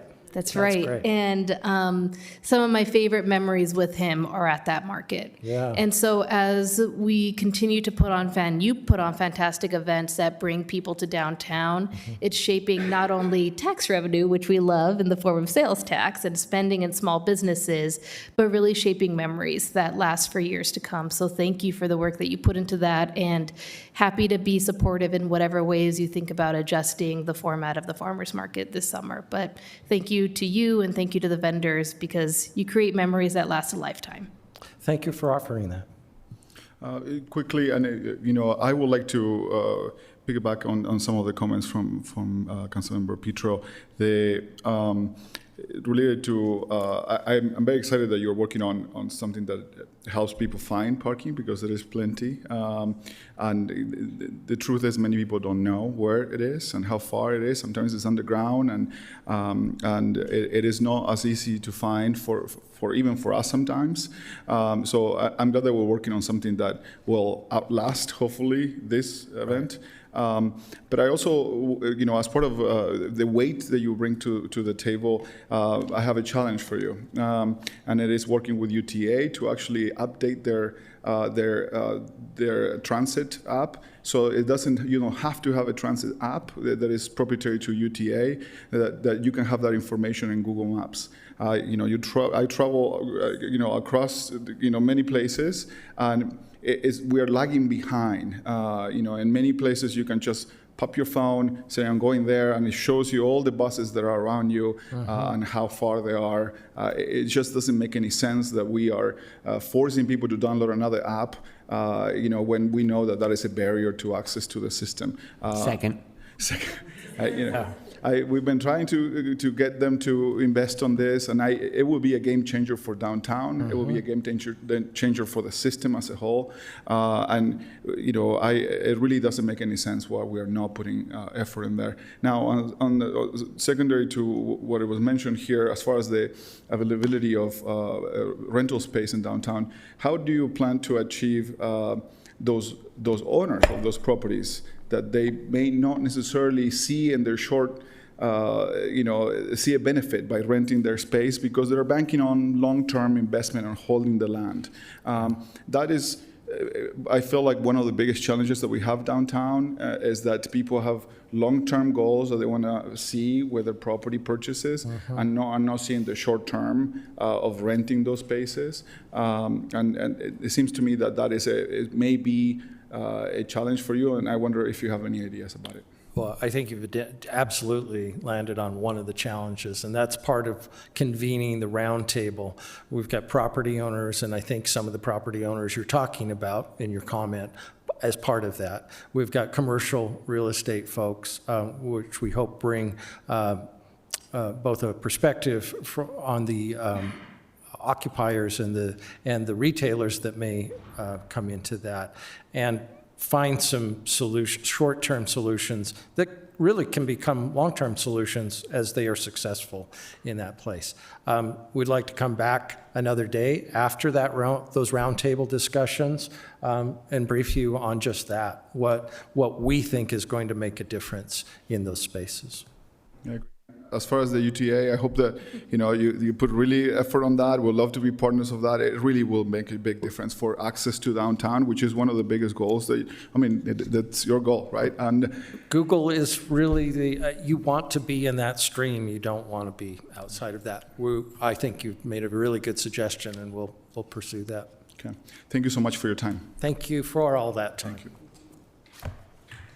Everyone, we're moving on to item number 5. It's an informational item, and it's related to the proposed golf fee increase. We're going to receive at the table Allison Rowland, Council Policy Analyst, Kim Shelley, Director of Public Lands, Taylor Murdoch, Deputy Director of Public Lands. We might not have enough chairs, but we're going to still introduce them. Matt Kamayer, Golf Division Director. Sorry for destroying your last name. It's an accent thing. And Greg Evans, Financial Manager. Maybe we are not getting that many people on the table, but it's your time, Allison. Thank you, Mr. Chair. My understanding is Matt is here and he knows it all, so I think we'll be fine. The Golf Division is proposing to slightly increase certain user fees at the city's 6 public golf courses. In 2017, the council changed an ordinance to allow the division to adjust their prices to reflect demand for pay. This change also allowed golf to implement the fee changes at the beginning of the golf season, which is typically early spring. It might be late January this year, but that this would happen early spring rather than midway through the season, which would be when the annual budget is approved. This policy change appears to have had success, along with many of the other changes in the Golf Division. And one indication of this success is illustrated in your staff report in attachment C1. What that graph shows is that in fiscal year 2025, every single one of the 6 courses broke its record for number of rounds played. And that's a record that goes all the way back to 2001. So back to the days that you were with your father at that farmer's market, right? As the number of rounds of play has grown, the financial stability overall of the Golf Division has improved drastically. And this may bring some questions to mind for the City Council to consider in the upcoming general budget discussions. One is that it appears to validate the strategy of subsidizing golf operations with general fund revenue over the past 8 years. On the flip side of that, because golf has succeeded so well, it may be time for the council to discuss the future of this subsidy during the upcoming budget discussions. So I will turn it over to Matt to provide more detailed information. All right, thank you for the time and opportunity to discuss golf in January, although it doesn't feel like January. Our courses continue to be busy on a rotating basis as we strive to provide that service to our local players. The decision to increase fees obviously is, I've been with the city now, today is my anniversary day for 24 years. Thank you. I'm still here. Increasing fees is something that we do take seriously, because one of our goals and missions is to keep it affordable to Salt Lake City residents and visitors. Over the past, I'd say, a couple of decades, the Golf Fund has not been able to reinvest money back into itself, and we have quite a backlog of capital improvement projects. So that is probably the biggest driver around where we price our product. The first slide here that I'm showing you is a historical, since fiscal year 13, our total, these are called equivalent rounds, or 9-hole equivalent rounds. Each golf course has a 9-hole or 18-hole golf fee associated with how many holes an individual wants to play. If you can see here in fiscal year 25, we're at 546,848 9-hole equivalent rounds. When you compare that in FY13, the city had 9 golf courses. We're operating 7 at the moment. So you can imagine that the demand is quite high. So that is one thing that I look at, as well as other factors in the economy as to whether or not where we should price our golf courses into the future. So being able to reinvest money into really fundamental capital improvements, irrigation systems, tee box leveling programs, cart path replacement programs, parking lot resurfacings, new roofs on clubhouses, things like that. That's where all this money goes. And we're trying to still operate as lean as we can, so we can funnel these funds back into these facilities. Next slide, please. This is a little bit different way that I look at golf rounds, and I incorporate some other metrics into it as well. This is called a start. So what a start is, it doesn't matter if somebody plays 9 holes or 18 holes or 27 holes. It's just somebody who shows up and pays. And so we take a look at starts. This is based on a calendar year, and that aligns with how we do our pricing. When individuals actually come out at the start of the season, I again acknowledge we've not had that this year. But as you can see in 2025, 407,000 starts is a record there as well. The next line there looks at playable days. That's where I kind of look at play based on a weather metric. So that's a tee time is our inventory. And so that inventory, it arrives at the start of the day and it disappears at the end of the day. So it never carries over. So what makes up a playable day is whether or not it's hot, cold, if the wind is blowing, if there's rain, if there's snow on the ground, et cetera, et cetera. So in 2025 was a good year from a playable day standpoint. So we had a very healthy golf year. As you can see, our total revenue was just over 14 million, which again is significantly higher than what we received in 2019. The average utilization is another metric that I look at because we do have somewhat a fixed inventory. This shows me within those guidelines that I look at what's a playable golf day, what percentage of the play is taking place within there. And so 2025, it works out to actually be 110%, which is quite high, so which means we're utilizing times typically which historically would not be considered a playable day. So people are playing more when it's hot, they're playing more when it's cold, they're willing to play in the rain, et cetera, et cetera. So when you compare that back to 2019, which was at 64%, we're now at 110%. So that shows the demand is very very high. And that's a good sign. That tells me that the market is still interested in continuing to come play the courses. We're priced correctly, and there is some room for some upward movement there, with the goal of trying to generate additional revenues that we can put back into the golf course. Some of the other things that we look at as we're building our budget, which we're currently doing, are the costs of our materials and supplies that we use to operate the golf courses. Equipment costs are up, labor costs are up, fertilizer costs are up, all of our costs are up. So that's another reason that we looked at doing another fee increase for 2026. I won't go through all of the fees. They're in the packet. If you go to the next slide, this is a breakdown of, and it's a very simple breakdown. There's many different price points in the golf market. This is a weekday 9-hole price, and these are the major players in the Salt Lake City market.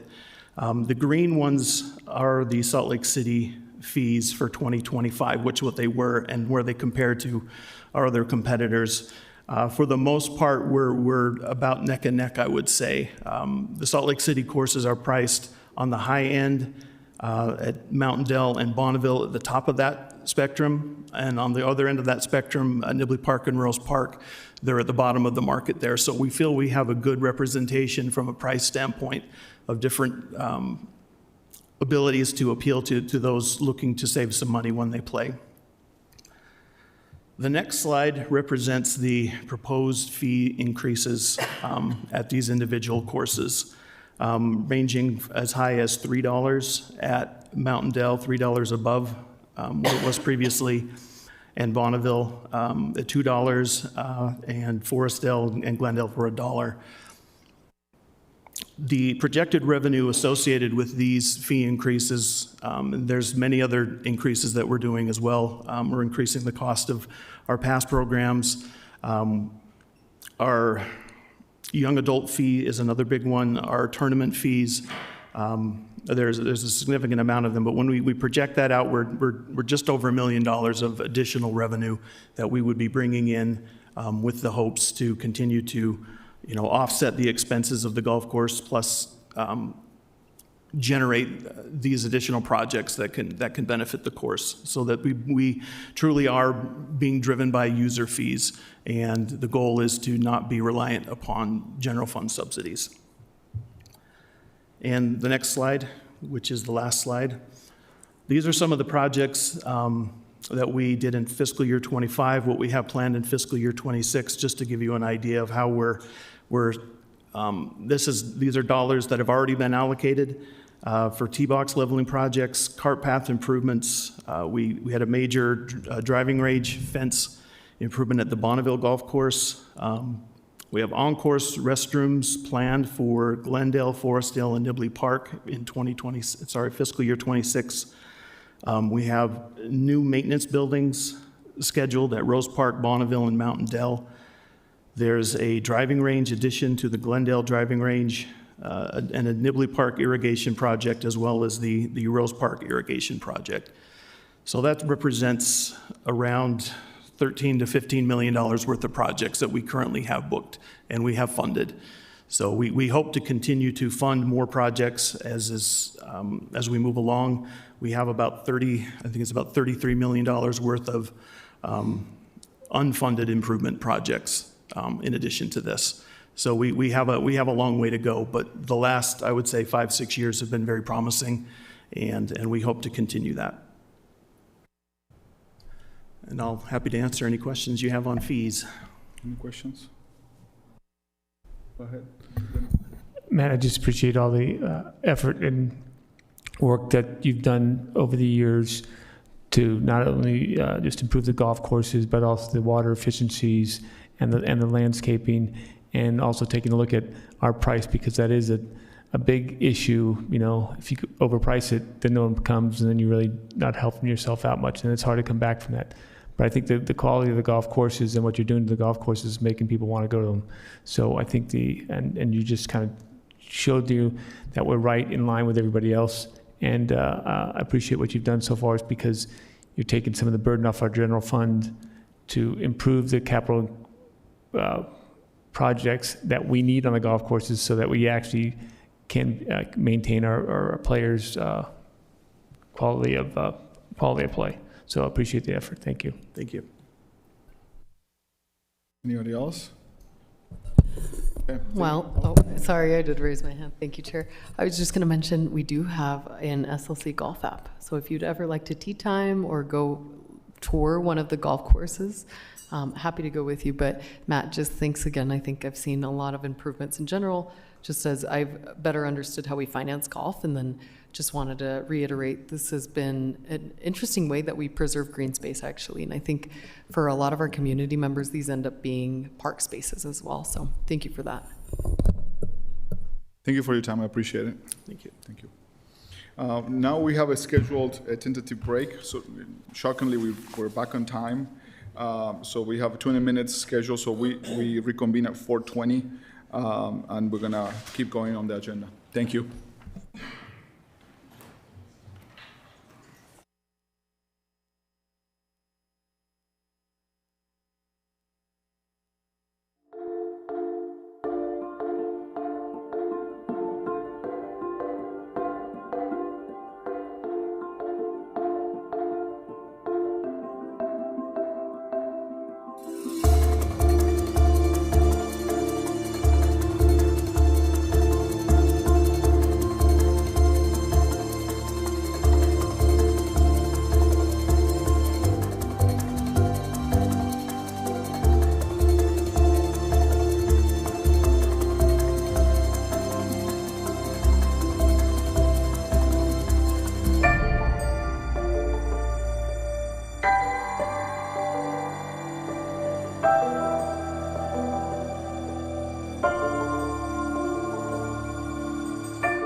you.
We're going to go resume our agenda for the work session for today. Item number 7 is a resolution related to the collective bargaining for Salt Lake City Public Library Board. Joining us at the table will be Austin Kimmel, council policy analyst, and maybe Noah Busquet, our chief executive officer of the library and the library director. Soraya Toronto, library board of directors president, and we also have Maggie Mason, library chief of people officer. Austin, is your time. Thanks, council members. The Salt Lake City Public Library is here to brief the council about a collective bargaining agreement, or CBA, between the library and the American Federation of State, County, and Municipal Employees, or AFSCME. The council's consideration of the CBA is the council's final step in the collective bargaining process before it considers the library's FY27 budget, which would include funding to meet the terms of the agreement. I'll mention a few key points before turning it over to the library.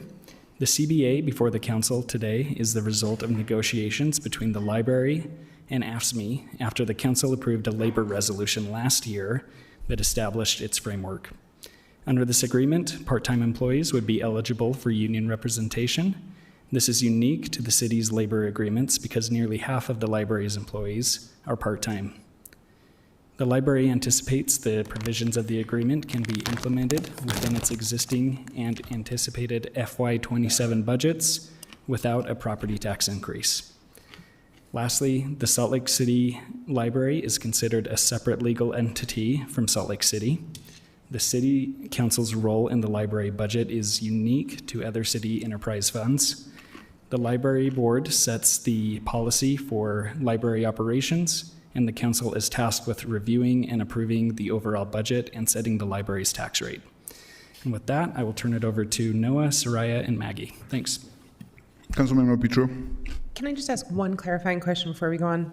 With the repeal of 269, we're just now allowed to return to all things as normal before. Is that correct? There's no... Sorry, which? With the repeal of the union, the anti-collective bargaining law? Yes, I believe, yes. Okay, so everything is as before that law, nothing new in our considerations. That's my understanding. I don't think we've heard the last of that conversation. Yeah, I'm sure. You always wait for what comes back. But okay, as of right now, just thank you. Chair and members of the council, thank you for the opportunity to be here today.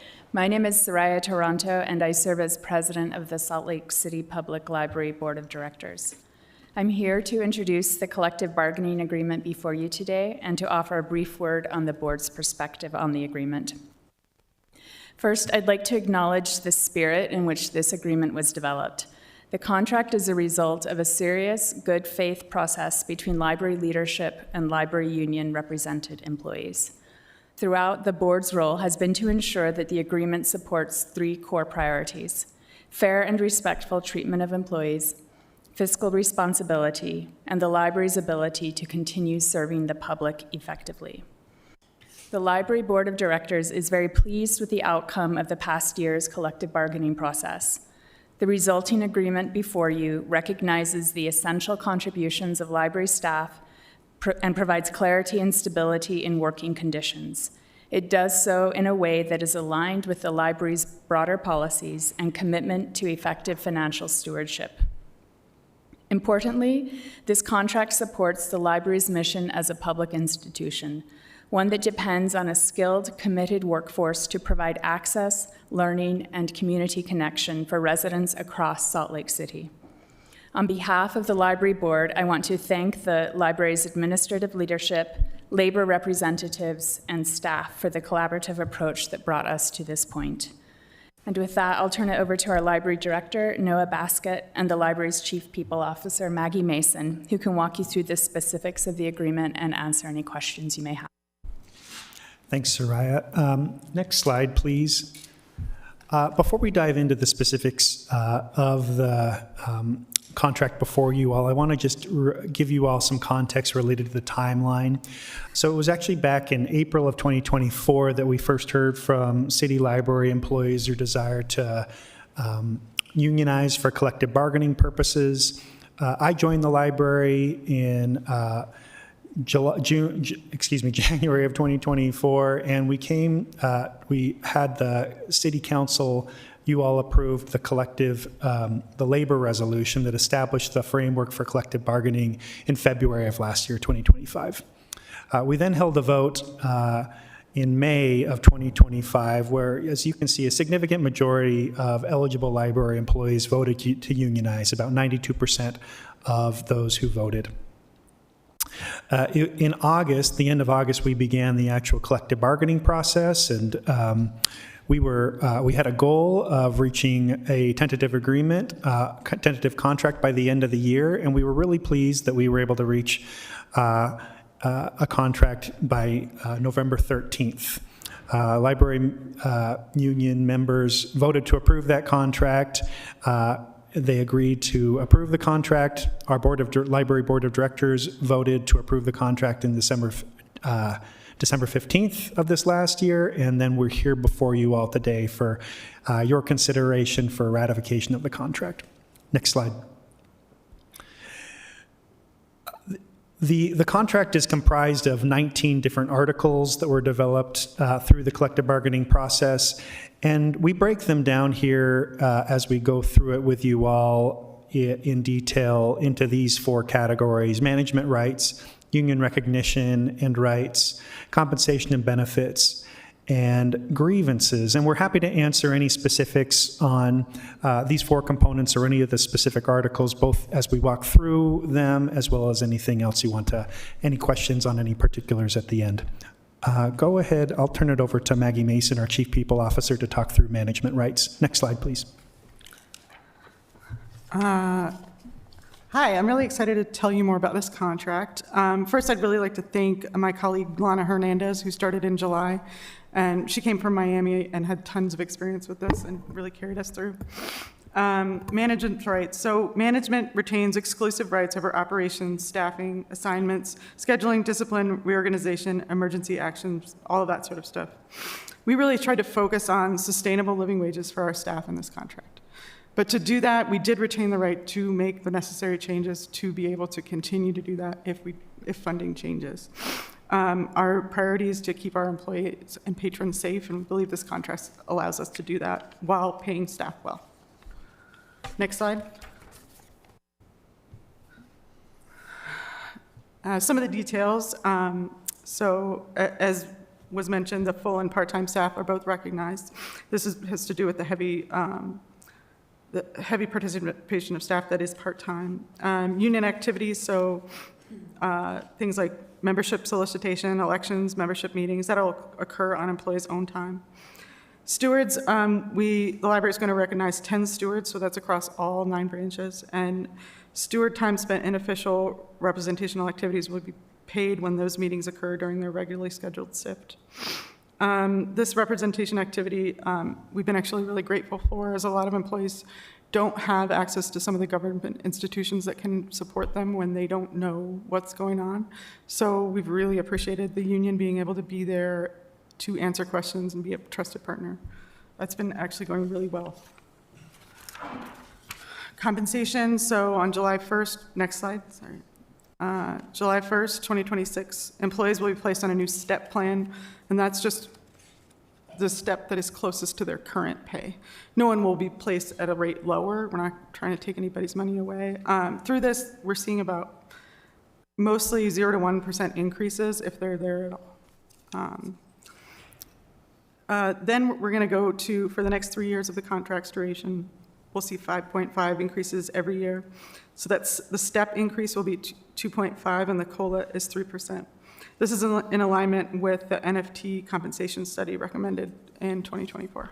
And I'll just mention here, the library we had ranges before versus a step plan. Obviously, in a union contract, steps is more typical, and it kind of standardized a little bit of what the library's practice already was which included an annual cost of living increase as well as what we call the longevity increase. This just formalizes that into a step plan. Thanks. Next slide. So we introduced bilingual pay to the library July 1st of 2025 last year, and that was 50 cents for the top 10 most common languages in Salt Lake City. We're really happy that this new contract does add an additional 50 cents, so it's a total of a $1 differential for those Spanish-speaking staff members who are doing the bulk of sort of the support for folks who are in need of translation or support services in a different language. Out-of-class pay, so previously our handbook said 20 consecutive days of work out of class. Then we would change the compensation. The contract is changing it to 5. So after 5 consecutive days working out of class, we'll start paying. We're happy with this change. Next slide.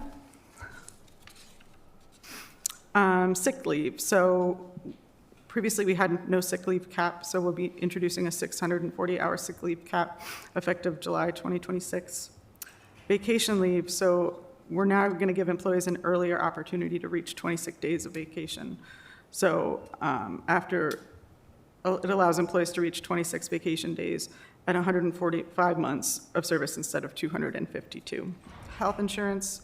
Part-time employees will now be able to enroll in telehealth starting July 1st, 2026. And then currently employees who are scheduled to work on Easter just don't get paid for that Easter holiday because it occurs on a Sunday. The only library open right now is Maine, but going forward, when that Sunday occurs, those that would have been scheduled to work will be paid. Next slide. So the contract allows for two types of grievances. There's contractual grievances and disciplinary grievances. So the contractual grievances follow a three-step process, ending with final review by the CEO. Similarly, the disciplinary grievances follow a two-step process, ending with final review by the CEO. Again, we're grateful to the union to be a trusted partner. Often employees are not super trustful of administration, and to have somebody else in the room who understands their rights and helps them understand whether we're getting it wrong or right is really helpful, and I think it's going to be a helpful way to build some trust going forward. Next slide. So the contract goes into place July 2026, but some things are going to be in place sooner. So as soon as possible, on-call pay, holiday, the Easter holiday, we're hoping to do that this year, labor management meetings, union dues, paycheck deductions for those, enforced mandatory safety trainings, and those new grievance procedures. What won't go into effect until July 2026 is the STEP plan, the sick leave cap, Spanish language bilingual increase, and telehealth for part-time employees. Next slide. And then I'll kick it over to Noah. Okay, so I'll talk a little bit just about what the proposed contract means in terms of overall cost of implementing the contract, what that means both in terms of the forthcoming fiscal year, as well as we've shared with City Council before some of our longer-term financial projections, and talk a little bit about some of the implications as it relates to that as well. Next slide. So as we were preparing for the forthcoming fiscal year, and we're right now in the midst of budget preparation for that year, we had an original financial forecasting included a personnel wage increase that averaged about 5.25% per year. The contract in front of you all essentially has a 5.5% increase, which is roughly 1/4% more than what we had projected. That ends up being about $42,000, both for employees covered by the union, and we're projecting that additional 0.25 for non-union covered employees as well. There's also a cost related to a provision for maintenance to be on call. There are times where we need our maintenance team on call 24/7 when there's some issue at any one of our buildings. And the rough cost for that is about $18,000 per year. And then Maggie mentioned the increase in a telehealth benefit for our part-time employees to provide some medical coverage, as well as that the cost of that Easter holiday. That roughly ends up being about $8,000 per year. So next slide. Roughly the total implementation cost of the contract for fiscal year 2027 will be essentially an additional increase in $68,000 for our personnel budget. Next slide. We are not proposing a budget increase for this next fiscal year. For those costs that are increased with personnel, we plan to make up for those costs in other operational expenses. So again, we don't anticipate needing additional funding for this next year. Next slide, please. And then this is a little bit of a different graph of a slide that I've shared with you all before in terms of the library's long-term financial strategy, dating all the way back to fiscal year 2024 when we presented to City Council, and you all were gracious to grant the library a tax increase with the long-term strategy of having a larger fund balance that would be spent down over time. You can see the red line in this graph shows a minimum fund balance that we need to keep in the library's coffers. The green line showed our projection over time, and then the blue line shows our current projection, which you can see to date there's been higher revenue received than was anticipated, but it would continue to be spent down over time. We had anticipated seeking an additional tax increase in fiscal year 2028. We are looking at the potential, given the higher than anticipated revenue, potentially that being later in fiscal year 2029. All that to say, this contract doesn't significantly change our long-term financial forecasting. And next slide. I think with that, we thank you again for the opportunity to present this contract with you all. And I would echo Soraya Toronto's gratitude for library staff that were involved in the bargaining process, for AFSCME Local 1004 that have been a great partner to date. And we welcome any questions you all have for us. Councilmember Young. I just really appreciate the thoughtfulness in which you've engaged in this. And you can see that very clearly reflected in your final statements related to budget and the commitment to be able to take existing resources and to streamline them to invest in your people. I understand that we throw big parties when we get to open a new building or when we have a really great new feature in the city. And that it's a hard choice to make sometimes to say, instead of that moment, we're going to invest in the people. But ultimately, it's the people who are the ones who make those really exciting ribbon cutting sustainable over time. So I just applaud you for making that choice. And I'm super excited to see this move forward. So thank you. Thank you, Councilmember. Thank you. We heartily agree. Yep. Councilmember Petro. Thank you for demonstrating in real time that protecting workers is not an unrealistic financial investment for people. The narratives we hear are so skewed and so polarized and over-politicized, and this is a lovely way for us to show that we're not compromising the fiscal future of Salt Lake City. In fact, we're ensuring that we have an entire working class that can provide for themselves and have reasonable hope for recourse and advocacy as times move forward. So thank you. Thank you. Thanks. Lopez Chavez. Yeah, thanks. I really appreciate this and echo those sentiments as well. I wanted to say to the board, to everybody that did the projections and handled them, not only did you fit in a 5% COLA increase, but at year 2029, we really see the projections balance out, which is incredible. And I just want to mention and reflect again that the library workers unionized based off of the increased workload, and the workload that is considered, it's now something we see lots of library services adapting to, but it was considered non-traditional workload. And so many of them live in District 4 and work in District 4 and choose to work in the public main library as well as in the rest of our library system. So I just appreciate that we were able to reflect that in their compensation and benefits. Thank you, Councilmember. Councilmember Carston. I just want to say, similar to Councilmember Petro's comments of it's nice to see positive negotiations result between an employer and an organized group of employees. And so thank you for demonstrating that positive, what happens when both parties come to the table in good faith. I'd also particularly like to call out the bilingual pay as something that I think is significant and important in terms of setting an important standard and message for those skills that an employee brings to the workplace. I have some questions, maybe more for Austin, if you're able to answer them. But it seems that part-time employees were included in this agreement because of the significant share of employees who are part-time. I'm curious what the impact of this inclusion may or may not have on our other collective bargaining agreements with other entities. I think that might be difficult to say because this is just such a separate agreement. Even though it is with AFSCME, and AFSCME also represents our city employees here, they're considered completely different bargaining groups. So it's something that I may not have a solid answer for you now, but certainly something I can follow up with after consulting HR. Thank you for that.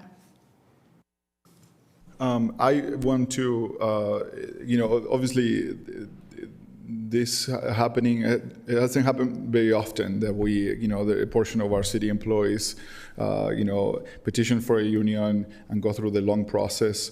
At the same time, the state go in a completely different direction. While we were discussing this in public meetings, they were voting to undermine the right of public employees to seek, and unionize themselves. And fortunately, right now we are in a place where that bill has died and it's not a reality anymore. But it also proves the values of our city, the values of our employees, and how we can actually be fiscally conservative and forward-looking and progressive at the same time to protect the service and our workers and the institution that they are part of.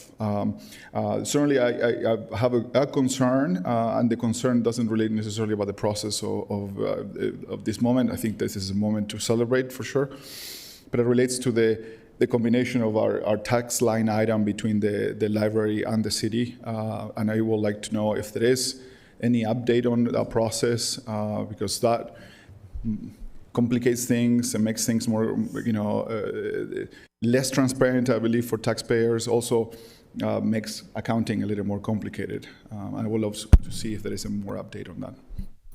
I can chime in maybe with just a little bit of an update. That'd be great. And this is an update as of even last week. Things have been changing and evolving, and not necessarily in the way we're hoping. The county is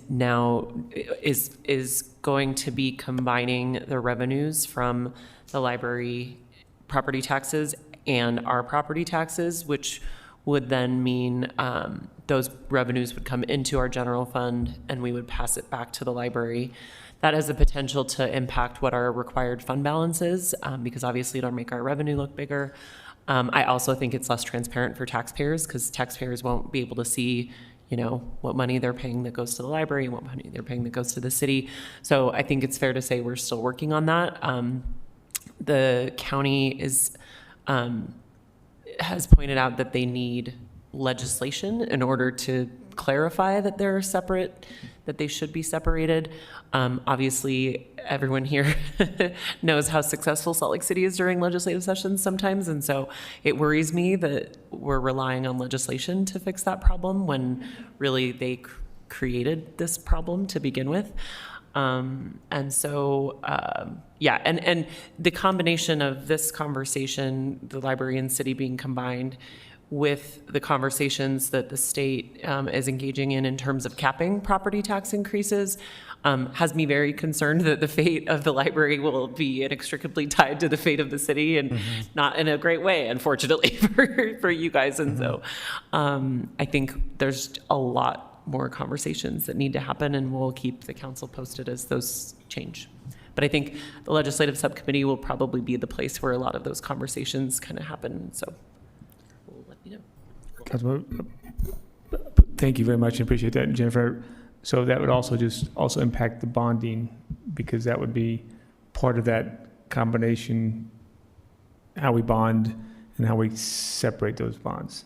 And if they're, so, And so that also kind of leads to the next question. We have a lot of the big capital projects going on. We have the ballpark, library, we have the upgrades. And how does that affect your staffing, and how does that affect your budget moving forward? Because I know some things will be moving and projected before 29, possibly. Yeah, council member, questions around increases in staffing as we look at new buildings, I think I heard. Particularly as we look to a new full-size branch, there likely would be implications related to just overall headcount. That is probably several years in the future, and we're in really good dialogue with the mayor's office, Mary Beth, the CFO, just in terms of some of the potential different routes around addressing some of those capital needs, as well as the timeline. So we're working with them. We hope to update City Council soon, but I think none of that is really in the near term. Some those projections that I did share, though, in the last slide, were based on kind of the assumptions that we've been operating under for the last several years, though. And to Jennifer's point, some of those assumptions might be really different. Thank you for the information, and it seems like we are scheduled to take action on this on February the 3rd of this month. So, this next month. Thank you for your time. We're moving on the agenda right now. Thank you. Moving on to item number 8, an ordinance related to a budget amendment number 4 for fiscal year 2025-2026, a follow-up meeting. So we jumped all over the place, mostly because of my fault last time. So I trust you, Kate Ward, Council Policy Analyst. Mary Beth Thompson is somewhere around us. I feel her presence. Oh, yes, she's there. And Greg Cleary, Budget Director. It's a good feeling. It's a good feeling. It's a good feeling. Similar to the Holy Ghost. I trust you, Kate, to tell us what to discuss next. Great. So the plan today, unless you have a different plan, which is great, is to go through the items in the order that is remaining. If we run out of time, we can jump, or if we're not enjoying the order, we can jump around too. But that being said, we're going to start in section A, and we're going to go, it looks like 1 through 9, and then we'll do a few skips from there. But A1, Scott, if you want to go ahead and pull that up, that'd be great. A1 is a vehicle replacement for Urban Services Division. The administration is requesting $37,000 to replace a compliance vehicle that was totaled in April of last year. The totaled vehicle was auctioned off for $142, and that money, it was totaled, yes. That money was put in the fleet replacement fund. So those funds are encumbered for future replacements and aren't available for this. And so to offset the lost vehicle, they have been using a fleet loaner vehicle as well as a bicycle, and the division is proposing to transfer $37,000 from their operational budget to fleet to replace the electric vehicle. Hopefully the employee was fine. It seems like it was a scary situation. Go ahead. Is there any insurance reimbursement expected on something like that? Or if it's the fault of an employee, we can't expect something like that? So the city is self-insured with respect to vehicles. Okay. I believe there was an animal involved, and they were trying to avoid an animal. Okay, so it's not likely that we'll see anything from you. Correct. Unless the animal was insured. It better not have been a Rose Park turkey. That's a big turkey. Yeah. Let's move on. Great. A2, a trailer for facilities division. The administration is requesting $30,000 to purchase a drop-down trailer to support the Clean City team. This trailer will carry sidewalk scrubbing equipment, and they are proposing this trailer will support them in increasing their capacity to respond to calls. So they have been using a facilities trailer, but facilities also needs to use their trailer, and they are both needing it more than they can handle right now. Great. With that, we'll go to A3, wildfire fighting expansion funding with Michael.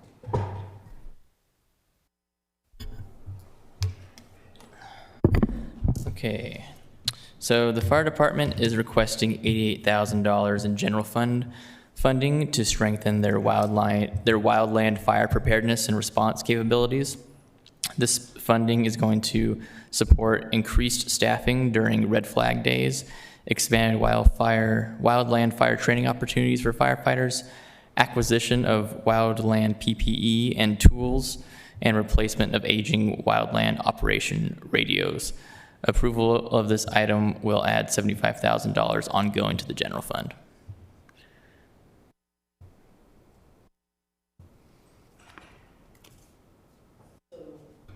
Moving on to item A4, which is public lands one-time personnel services. okay. Oh, excuse me. Just real quick about A3, sorry. Yep. Is this a service like in a training that we can provide outside of Salt Lake City, or is it just specific to our Salt Lake City Fire Department? So the chief isn't here. He is out. He was here last week, but he's not in the city. But I will get back with you on that.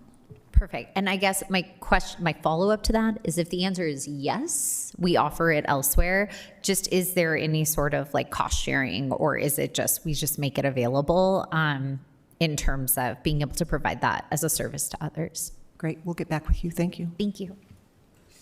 You ready? I think we're good. Okay, so A4 is Public Lands One-Time Personnel Services Budget Rescope for Equipment Purchases. This would be a one-time transfer from the general fund to fleet for $163,900. The Department of Public Lands proposes to purchase new equipment using $163,000 approximately of FY26 personnel funding from attrition and vacancy savings over the next 6 months.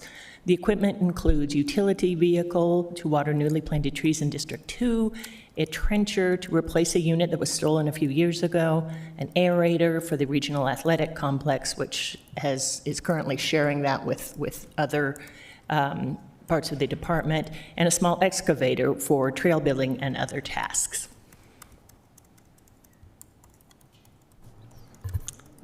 I know what you're going to ask.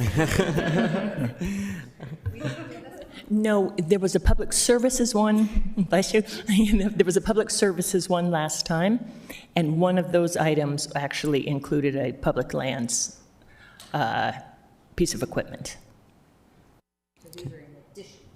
Yes. Okay. So, and I remember that answer was that particular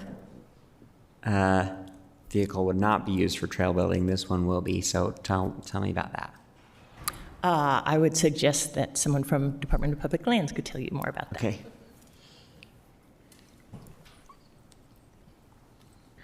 There's a right and a wrong answer, it seems like.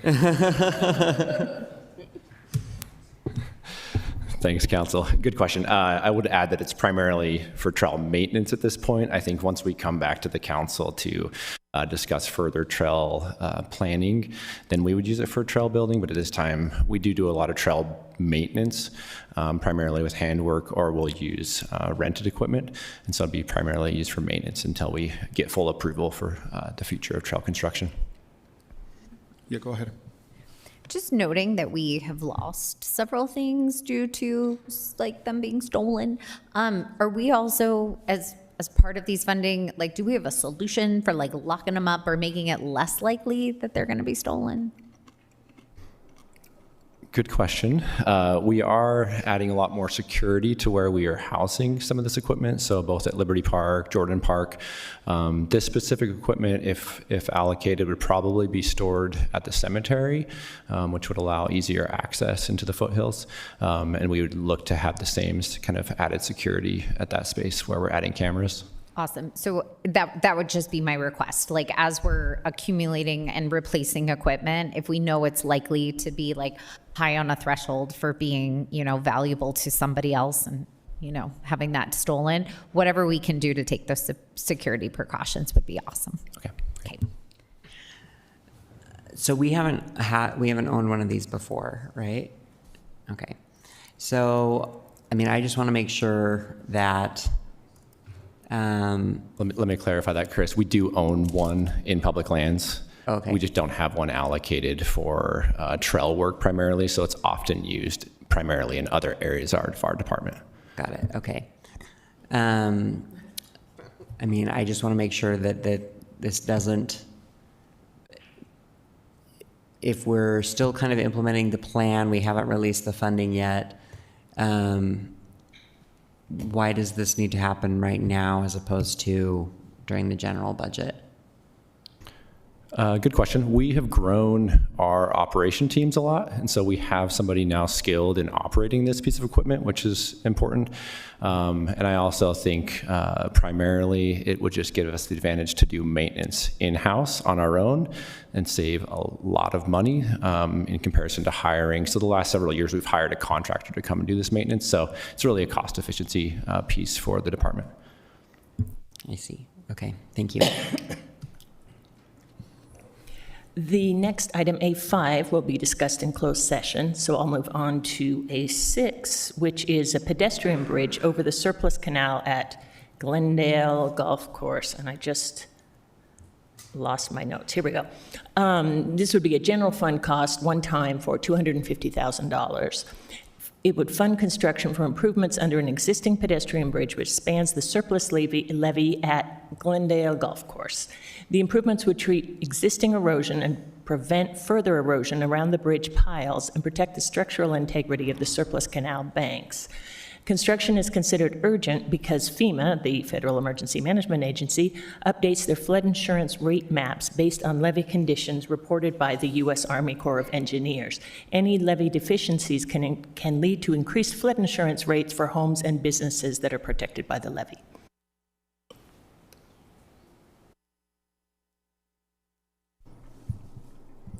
Well, good. Great. Going on to A9, Public Services Facilities Division, Old Library, Immediate Facility Needs. The Old Library is also known as the Leonardo.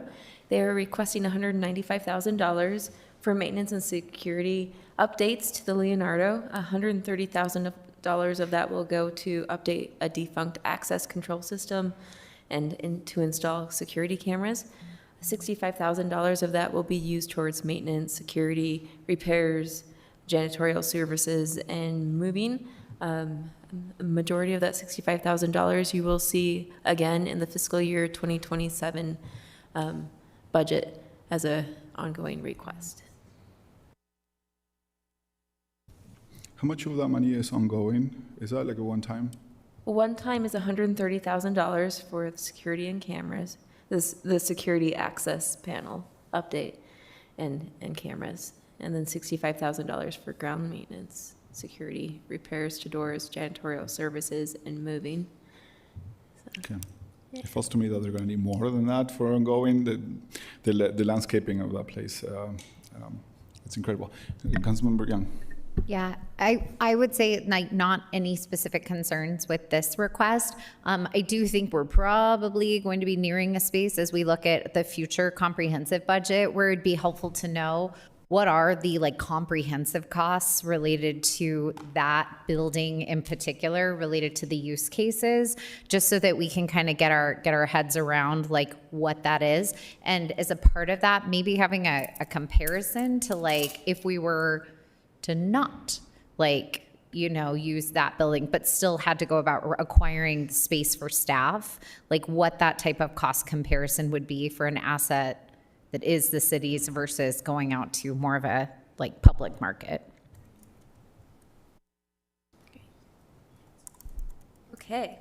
Next up is another item related to the old library, A11. We already did A10. So with this, it's the old library, Plaza 349, and related to the Justice Court and capital improvements. To address the personnel space constraints, the administration is proposing capital improvements to the old library and Plaza 349 to support the additional Justice Court personnel and also other city staff. These improvements should deal with the space needs for the Justice Courts and as well as some general fund departments for a few years. The old library improvements include elevators, HVAC, and related systems, and conversion of the existing galleries and classrooms to a mixed use and office space and meeting rooms. Plaza 349, it'll be upgrades to aging building systems and relocation of a portion of the Justice Court staff. These capital construction costs will be funded using accrued interest from tax-exempt bonds. A portion of it, personnel costs, cannot be taken from that interest, so $889,000 for fixture, furnitures, and equipment, which also cannot be funded by bond interest. That will come from the general fund. Councilmember Dugan. Thank you. Appreciate that. And I do acknowledge the need for the upgrades to Leonardo and Plaza 349 and to house our Justice Court because they're busting at the seams up at the court. But I look at this price tag and this current state that we're in as far as the budget is concerned, the current state the city is in as far as infrastructure is concerned, and I see that this is less of a need than other areas. This is more of a desire. We do need to do this, but I also see some really needs for street maintenance. And I mentioned this to the administration earlier in the month or so about this and how we could use some of this funds to use sooner in this fiscal year. I mean, this is $5.5 million for this fiscal year's budget, even though it won't be spent this fiscal year, but it'll be allocated. But we could actually use some funding for street side of the house. And even if it was just $889,000 from the general fund, that would be there. We could use that because we are in dire need. And my constituents, and I think a lot of city constituents, understand that the city wants this, but we need roads. And we did not approve some CIP road improvements because we didn't have the CIP funding for it. But when we see this, they go, so you're speaking out both mouths. So I would really like us to look at this maybe a little closer and possibly take some of this money and put it to the street side of the house. Now that's me speaking here. There's also always some ideas of where the money comes from, but I'd really like to look at this funding and see how we can get some money to this, more money to our streets that are in so desperate needs. Thank you. Oh, yes, please go ahead, Jim. Maybe I could just explain the plans for the building and why it's kind of critically important right now. So the plan is to put 70 employees from 3 departments on the 3rd floor of the Leonardo. And that will free up space in 349 for the additional justice court judge. And so everything's a little bit linked there. And we are at capacity in this building and at the Public Lands building. And so I will share the 3 departments that we're moving is sustainability out of this building, the city architect out of 349, and Public Lands professional staff.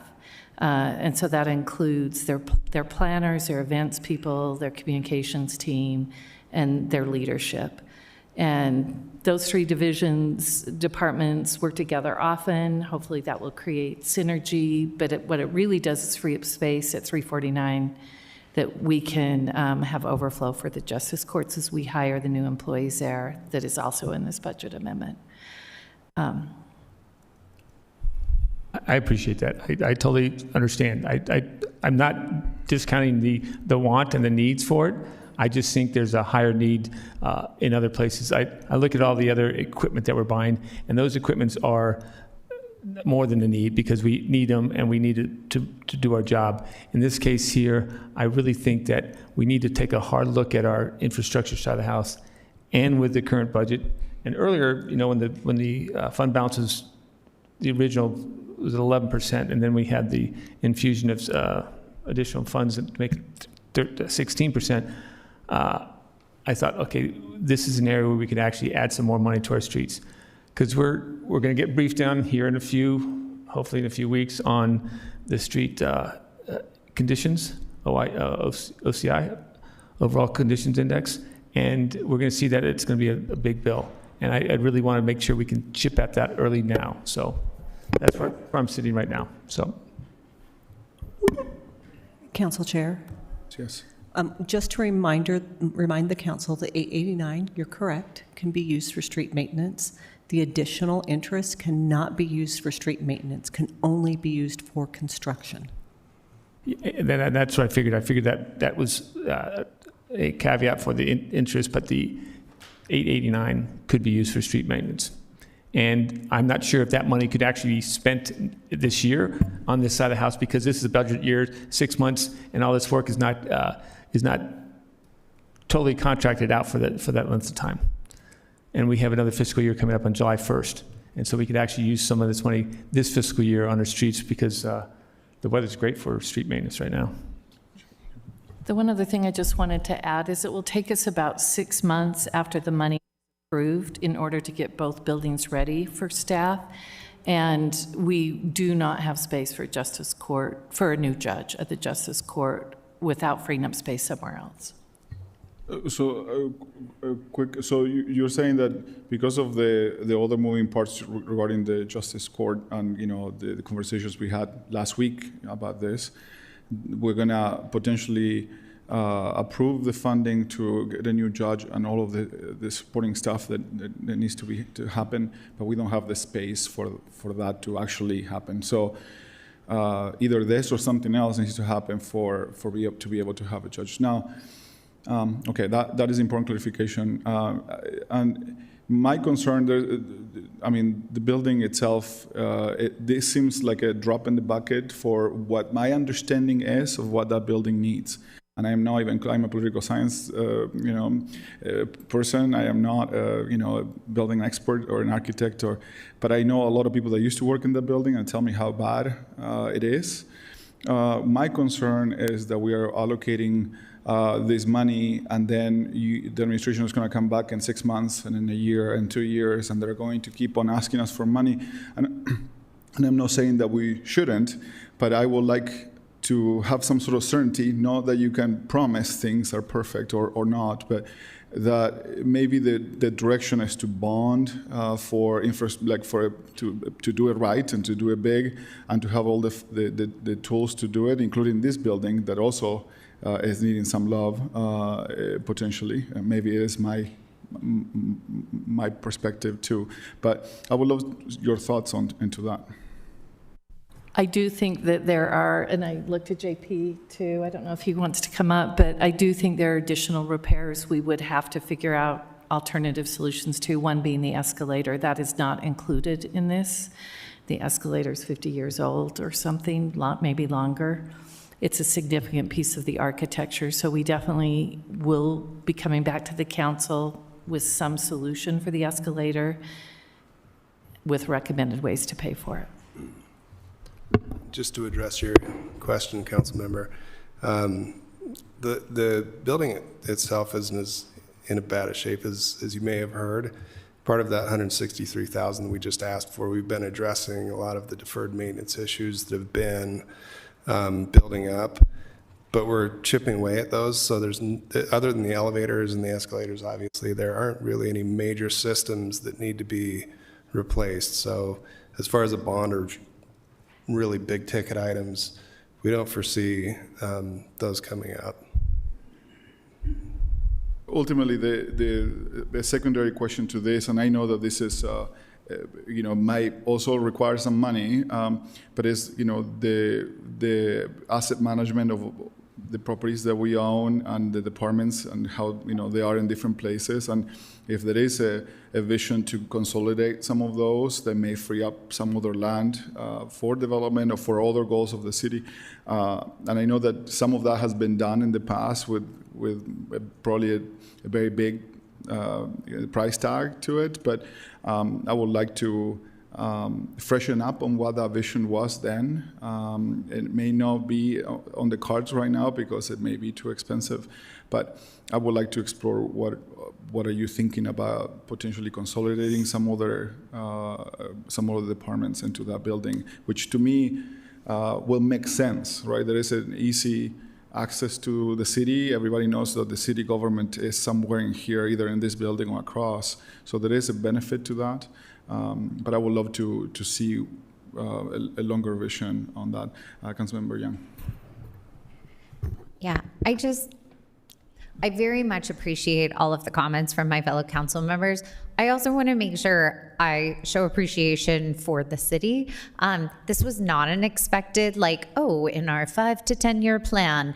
And it's definitely been one of those assets that is obviously important to us, but we also don't want it to sit, unused, because even in an unused capacity, we're going to have to dump resources into it from both a security standpoint as well as just a basic maintenance. I appreciate that we are trying to find that thread the needle moment where it's how can we use it to the best of our capacity at this time? And I do think that, like I said, as we look ahead to the future budgetary planning process, hopefully that gives us a little more time to consider what would our long-term solution in this space be as it relates to the civic campus and some of those larger scale conversations. So thank you. I know that you didn't ask for this gift, and that you're certainly just making the best of it. And again, I do appreciate the solutions that you've brought forward to help us bridge that gap. Councilmember Wharton and then Petro. And that's really the exact point that I was going to make, is just that this is going to continue to cost money, and there's no way that we're going to get it to a workable place without that investment. So I'm supportive of this, but I really do want to know, more comprehensively what the plan is between these buildings, the Justice Court, Plaza 349, and this building. I know that I have many ideas, but this is an administrative decision, so I don't want to insert myself into that. But I guess I just need to better understand, and I hope that whatever build out we do with this money, if it's approved, isn't going to be limiting that effort in the future. And I'm sure that that's on all of your radar as well. So, the sooner that we can be able to kind of explain what the general plan is for all of these things, I think the better, and the more these questions will be answered. But thank you. I just want to go on record as saying I'm a lot closer to Councilwoman Young. I think this is pretty forward-looking with some unexpected inventory and opportunities that we had with a building we didn't foresee. My only question would be, the things that we're investing in now, are they things that we would potentially have to undo in the future, or are they things that if we decided it's not the courts that are going to go over there, we're going to put business licensing over there? Is it something that could be repurposed and not require either a redundant investment or a completely to undo this investment and lay over top? Yeah, if you'd like to get into detail, we have our city architect, Sean Fife, here, who can speak to some of those things, and Jacob Sass. I think what we're proposing right now is simply just freeing up some space, some office space. So it's not a dramatic remodel of any type. And Sean can speak to the details on that. But I will say that our 10-year outlook for office space needs, just office space alone, is roughly 50,000 square feet, and this will get us a pretty big chunk of that, and it'll buy us a lot of time in terms of office space. So on the 3rd floor, there's that opportunity. This office space issue is one of the few places that you all let the electeds feel the same pain as the people who work here full-time. So no questions about that. Okay. Yeah, just briefly, the study we performed was pretty vanilla. We were really trying to see, what we could fit on the 3rd floor. So it's a very preliminary kind of layout, but we can fit around 70 or so staff members, which includes open office space and private office. And the question about being able to undo any of that, I don't think it would take much of an effort to change things, because a lot of it is open office already. Part of the general fund money is for furniture that could be reused, repurposed, reorganized, however we needed to have a flexible use. So. Thank you. Go ahead. I also have some questions about just the building, and I feel like, she's an old bird, and once you get in there, you start to realize all these other things that I say this as someone with an old house. You start to uncover a lot. So I do anticipate that there will likely be other things that come up in this process, and wanting to be as clear about those as early on as possible as we can.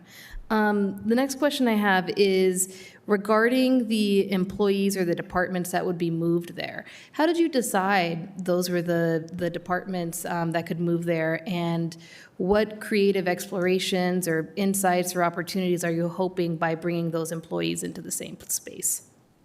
I think it really started with the justice courts and knowing that there was absolutely no additional capacity there. And so it made sense to try to create space at 349 for overflow at the justice courts. And we really explored all of the divisions that are housed at 349, and probably we've explored every single department and division in the city. And certainly the goals we had are what work groups work together so that we can create that synergy. So maybe I can just add one more thing. Certainly the goal of this, you all did have the space briefing, I think, a month or so ago. So you're kind of aware of the capacity that JP just mentioned. The goal of this is to delay the need to bond for a new administrative office building for at least 5 years. You had the briefing from Mary Beth that showed you when bonds fall off so that we would have additional capacity without necessarily raising taxes to bond. And so that's the goal. We hope that this does buy us 5 to 10 years. Okay. I'm excited to be able to see that building shine a little bit. Again, it really is sad to see how it is right now. And for those that like the brutalist style, I think there are former Councilmember Romano was very adamant about how beautiful it was. But no, I'm excited to bring some life to it. And one of the questions I have is, what are you going to do with the plane? But I mean, we can go into that in a different meeting. Question for the future. Thank you. I think we are on time. Are we? I'm supposed to know these things. We ended up. Yeah. Keep Yeah, we have a few minutes. I also would like to bring up an item to the council. I would like to include in this budget amendment $50,000 to match what the mayor's office puts on legal support to our community. So I would like us to consider also pitching in another $50,000 to that effort. So I would like us to discuss, to see if there is any concerns about that and see if we can actually include it in this budget opening. No, just from general fund, but just. And it's one time. Yes. And it would be a council added item, which the council is legally allowed to do. And what did that put our fund balance at? I know we're still. So I think Mary Beth, help me remember the dollar amount above 13%. With the finalizing of the audit, that took the fund balance percentage back up to like the 16-17% range. And we'd still be. Yeah, you've got. Yeah. Okay. We have 20 million above 13. Okay. Okay.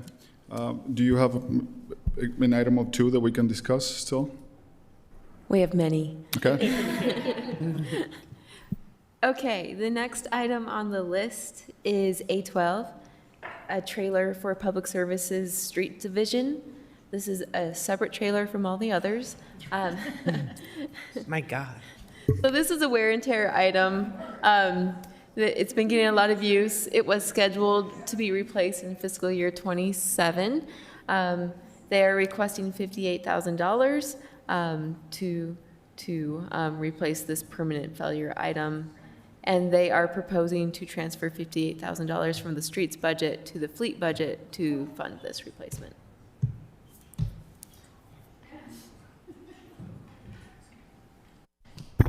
Why the streets budget?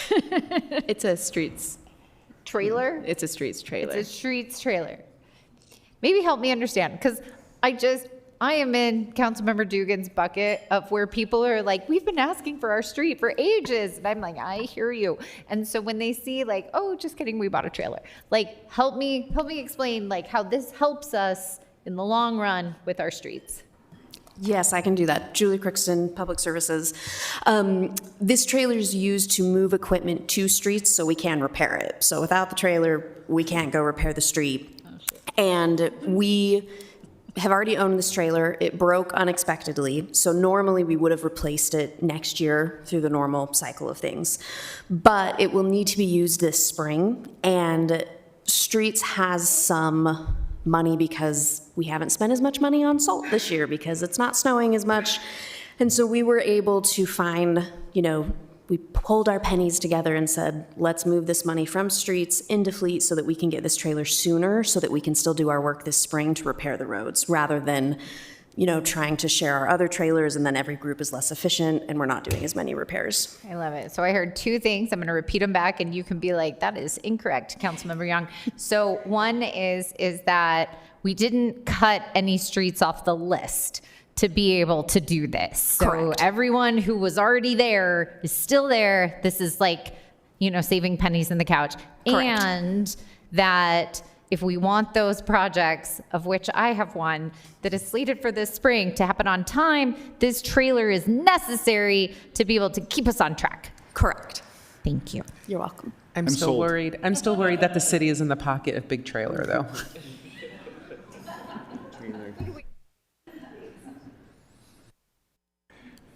Very good. Let me jump in just to the previous item that I brought up on the council audit item. Will the council members be okay if I make a request and we just show our feelings about that right now? Okay. Was that the request? $50,000. Okay. Seems like it's unanimous. So now jump back again to. Next up is A13.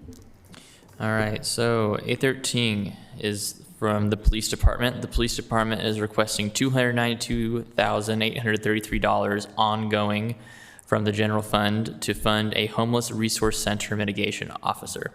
This position was previously funded through the state homeless mitigation grant. However, the grant award for FY 2026 was reduced by the amount being requested from the general fund in this amendment.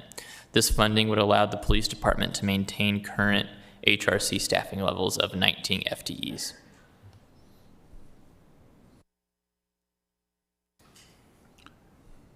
Yeah.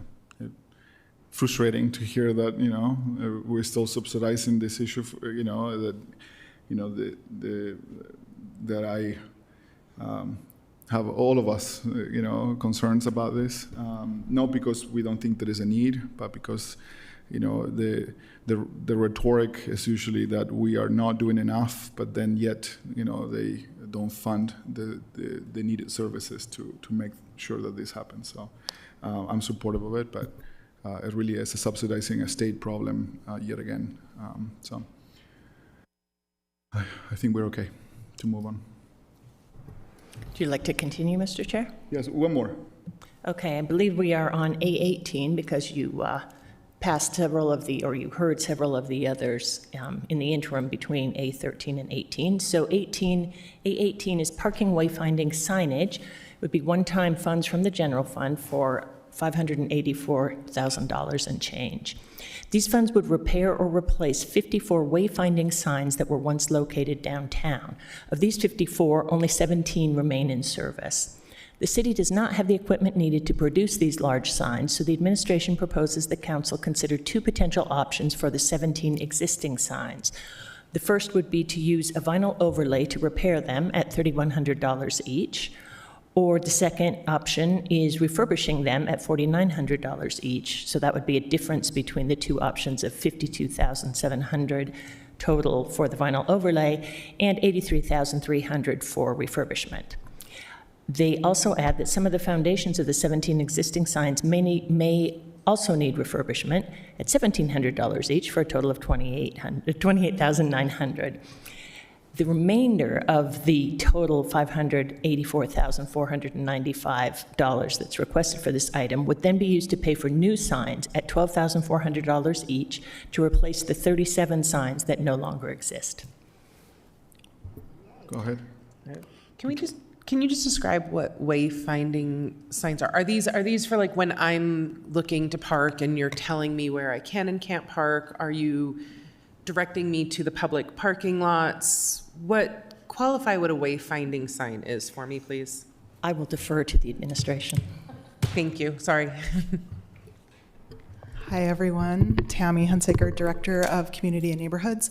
So parking wayfinding is a systematic approach to guiding individuals driving to available parking within the city. So not only on-street parking, but there's a lot of privately owned parking garages and also city and CRA owned parking that the public doesn't know exists. So it would have uniform signage around the city directing people to available parking.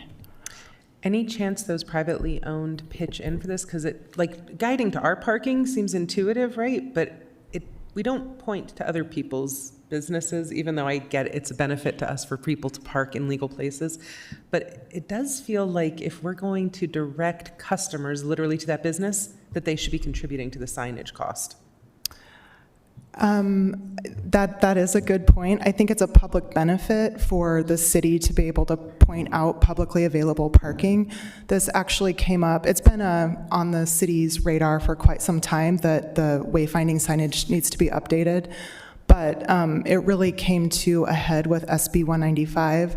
One of the issues that was identified by public outreach done by UDOT and the city has a lot to do with available parking, and so we have committed to the state to come to the council to ask for budget to replace and improve the parking wayfinding signage. In a lot of cities, there's actually also a technology solution through an app, and so this wouldn't go that far, but it would have coordinated and branding to have uniform signage around the city.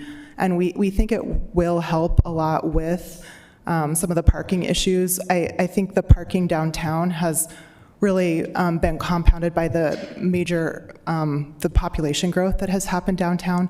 In 2000, there were just a few thousand people living downtown. Thousands and thousands of units have come online. It's happened so fast. I don't know the current data, but I think there's like 20,000 housing units now in the greater downtown area. So there's more competition for parking downtown, curb space. We also have, in recent years, Amazon deliveries, Uber Eats, DoorDash, all of those things. So there's a lot of competition for the curb space. Some of the recent street improvements, we've added parking in some areas. Parking has been removed in other areas, but we do know that on-street parking isn't adequate to deal with the parking needs of the city.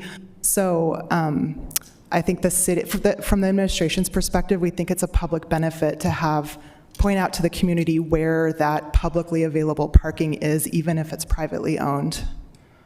Thank you.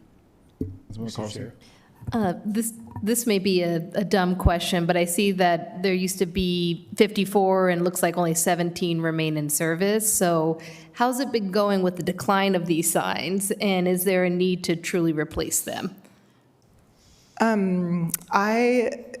Actually, when we started to talk about parking wayfinding, some of us were like, oh yeah, there is a wayfinding system, but it's so old and so many of the signs are missing that people don't even notice it. They're kind of brown in color, and there really isn't a pop to make them stand out to the community. So there are pieces of signage infrastructure that we can still utilize and leverage, but we really need a new design and a new comprehensive program for the wayfinding. Thank you very much. And I appreciate the effort here, and I understand the need for parking. But I just went to Google Map, and that showed me all these parking spots needed. And when I look at this application right here, and I'm on the older end of the spectrum, but the technology is out there, and I don't see us needing to spend $600,000 on signs to tell people parking where to park with this. Now, I will caveat that. I look at those signs, but I also go back to John Larson's point when John Larson tells me about we need an extra stop sign here or a speed sign here, and we are inundated with signs on the city streets. And we have so many signs on our city streets that these are buried in there, and we over signage across the board.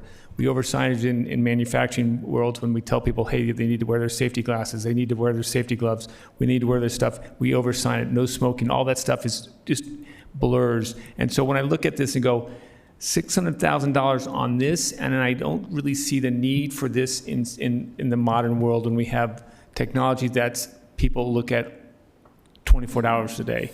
And so the sign on the street, though it may be important in some areas, I think we could be better used on spending that money somewhere else. wonder where. But I think this, we need to really look at it a little bit further than just spending $600,000 on some signs to tell people where to park when they're going to use your phone. That's my soapbox. We're young. I too am old, Councilmember Dugan, despite my last name being Young. And I will say that although I do appreciate the technology that you're highlighting, as somebody who is not a proficient enough driver to be able to use my cell phone and drive, like sometimes you're just limited to like showing up and being like, okay, like what am I seeing? Like what's available in the area?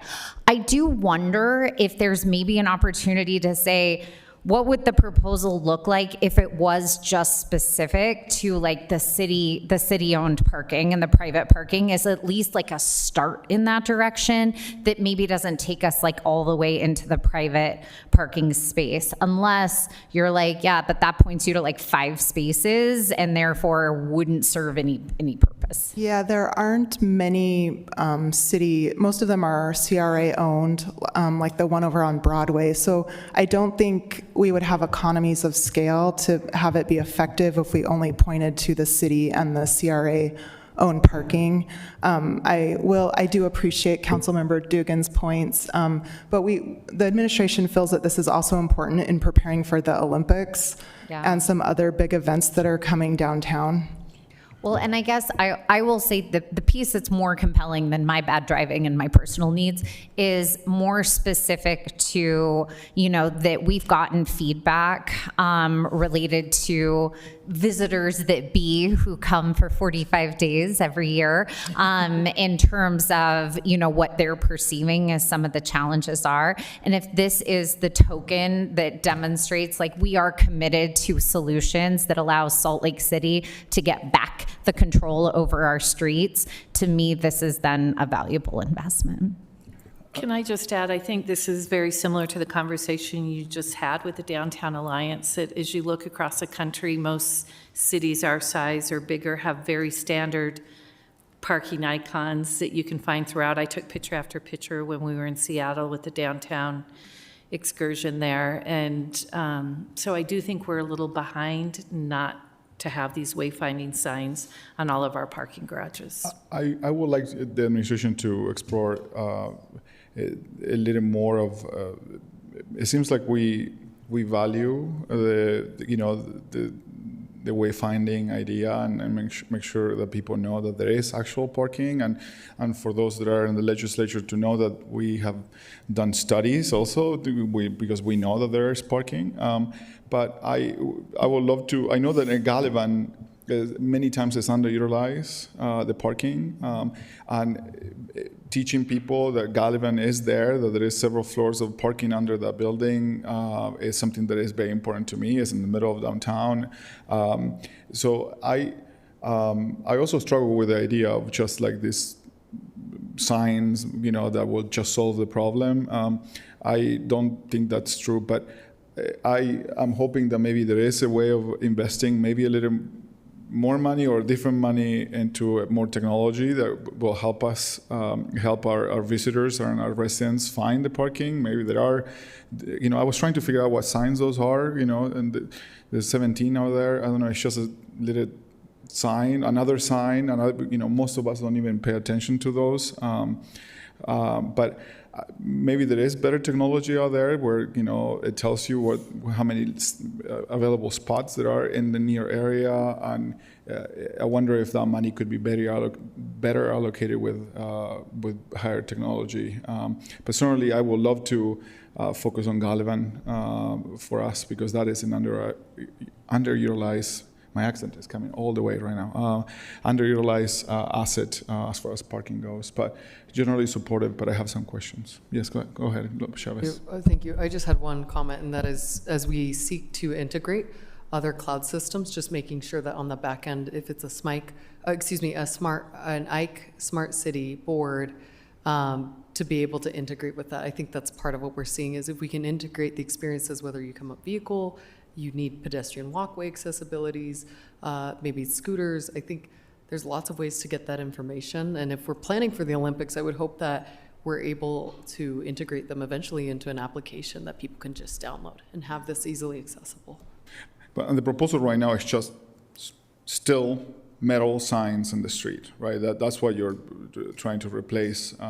And maybe my direction, and maybe Councilmember Lopez Chavez, is maybe we want to explore a little bit different direction to accomplish the same.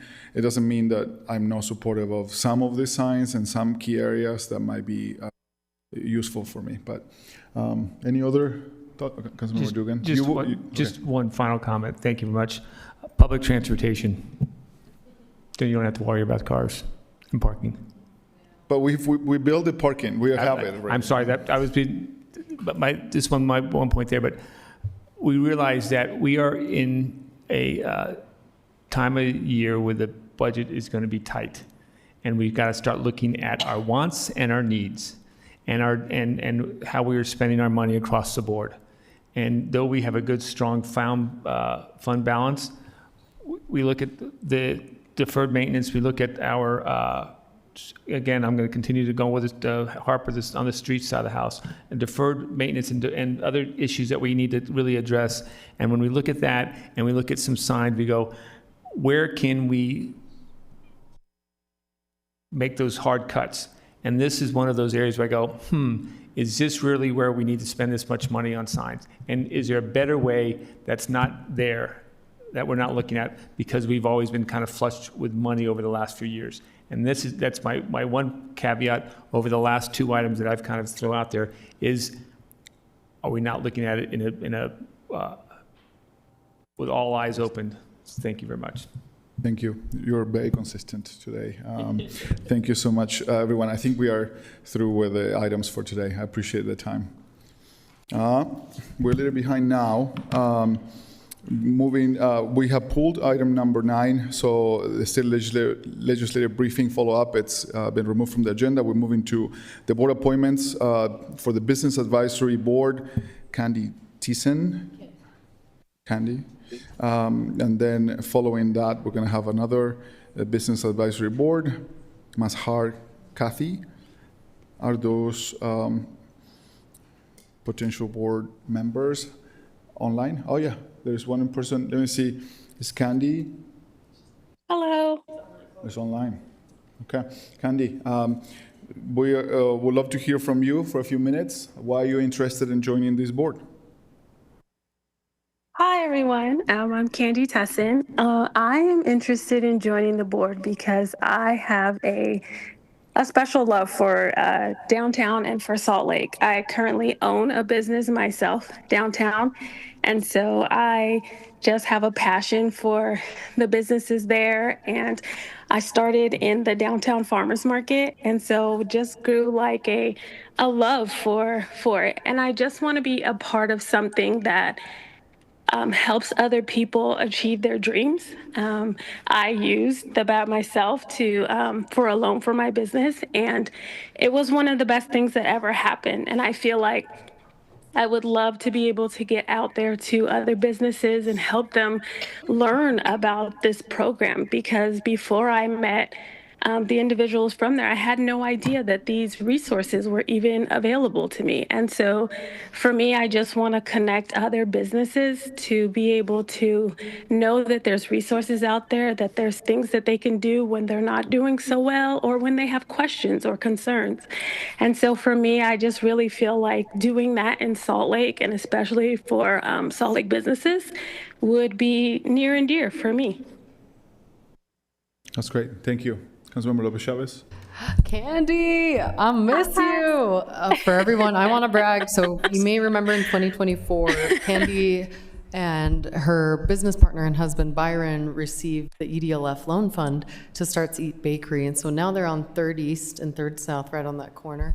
And they've been nothing but exceptional to the business community in Central City, but also to those minority-owned and Black-owned businesses. And so I just wanted to highlight again that they came from the farmers market, they took advantage of our loan program, and they've taken advantage of a lot of resources. And So they have been really great advocates for other businesses, and I think as they look to improve different areas of our city and to grow their business, that they have a lot of expertise in this as well. So I'm just really excited, Candy. I was super excited when I saw your application come through and your nomination, but it's been really awesome to be their council member and representative. I know how much they care about our city, and so I would love if we approve this tonight. Councilmember Carlson? Hi, Candy. I just want to say thank you. I saw on your application that you're a veteran, and to say thank you for your service and thank you for responding to the call to serve again, this time at the city level, and appreciate you putting forward your name and to the benefits that you've brought to that community. And I mean, the community where Eats is located, but just in general. So thank you for that. Thank you. It's been my pleasure. Okay. Let me tell you a little bit about the process now. So you're going to be placed on the consent agenda tonight at the 7 p.m. meeting. So there is no need to attend the meeting. And usually we approve the consent agenda, automatically through the process that we go through. So, that's the process. So after that, the administration will contact you to follow next steps. Okay. Thank you. Am I able to say one last thing before I go? Sorry, Sure. I'm a talker. You mentioned about service, and that's another thing that my mind went blank, but service is just something that I feel like has just been put on me in my heart, and serving my country, and then now being able to serve my community in a way of having a business, but even just being able to serve my community in a sense of showing people that there's opportunities there that they don't know about and helping them achieve their dreams, like someone helped me achieve mine, is probably just as big a service as all the others. And so I just feel honored to even be considered for this, honestly. I mean, it's just amazing. So thank you for your time. Thank you for your willingness to serve and impact our community for the better. So it's amazing to hear you. We're going to move on to the next board appointment for the Business Advisory Board, Mazhar Kathy. You come in, you can sit down right here on the first chair. You can push the button and it turns green. When it turns green, you can speak to it and tell us a little bit about why you want to serve. That's the mic. Push the button. So, my name is Mazhar Kati, and I have recently started a business development consultancy, which is located on the Broadway and the Main. And the core focus of my organization is towards the immigrants from the East. There have been a lot of immigrants coming in from the east part of the world, especially to Utah Valley area. A lot of Afghans, a lot of Syrians. But in the economy, there are not that many facilities and services available to cater their cultural needs. Like the way they celebrate their birthdays, the way they celebrate their deaths, the way they celebrate their weddings and anniversaries. There are no businesses and there are no services for them. So I am identifying individuals who have the skill set and who have the capacity and helping them start their business in Salt Lake City. That's great. And any thoughts, any questions? Councilmember Petra? I am so incredibly excited for him to be sitting here. This is part of the commitment we made during this past year. My campaign this past time was not traditional because it felt a little silly to raise money when we're in the middle of a world that is reconstructing the social contract in ways that are so damaging. And so one of the lovely things that came out of a year of campaigning was a relationship with the mosque. And my commitment to the community is to make sure that I am not representing them, but I am elevating them so that their voices can be heard individually and they don't need me to pass them a microphone, they have one. And Mazhar is one of the first people to stand up and assertively, no one has pursued this with the sort of consistent passion. This is an opportunity for us to hear from another community, but this is one of those ways where I tell everyone who says DEI is something negative to shove it, because this man here will make us better. His tenacity, his persistence, his insight, his desire to serve are all things that we desperately need. And it doesn't matter if you're from a minoritized community or if you're trying to do something new in America or if your family has been here for generations. This man's service makes us all better and elevates us. So thank you for being willing to give of yourself. Thank you for your persistence and tenacity. Thank you for being one of the first people to step out from that commitment we made to each other, the mosque and I, to elevate voices, and may you be the first of many. Thank you so much. Thank you. You heard the direction. You're going to be placed on the consent agenda at the 7 p.m. meeting today. So there's nothing for you to do. You can attend, but you don't have to. And the administration will contact you when that's done. Perfect. Thank you so much. I appreciate it. Moving on right now to standing items. The report from the chair and the vice chair. Vice chair, do you have anything to report? No, sir. I don't either. That's very exciting for everybody. Item 13, report and announcements from the executive director. Yeah, Mr. Chair, just have one. The process for council members to request attendance at conferences that are not on the pre-approved list is to put them on announcements to discuss. Councilmember Pui is interested in attending the 43rd annual conference of the National Association of Latino Elected and Appointed Officials. It's in July in Los Angeles. So 2 questions. 1, does the council support sending Councilmember Pui? And 2, are there any others interested? Okay, support, send. Okay, great, that's it. And then I think we'll just need a motion to go into closed session. Yes, there is we need to go to closed session, and the items to discuss is the purchase, exchange, and lease of real property and attorney-client matters. Anybody can make that motion? Mr. Chair, I move that we enter closed session for the purpose of discussing the purchase, sale, exchange, or lease of real property and to receive advice of counsel. Second. Have a motion on the table by Chris Wharton and a second by Councilmember Dugan. I'm going to call the question. Councilmember Young? Aye. Councilmember Petro? Aye. Councilmember Wharton? Yes. Councilmember Carlson? Aye. Councilmember Lopez Chavez? Yes. You guys are confusing me. Councilmember Dugan? Yes. And I'm a yes. This motion passes unanimously. Please, because this motion passes unanimously in that side of the room. And we're going to be in closed session right now. And we're going to convene in formal session at 7 p.m. Dinner is here.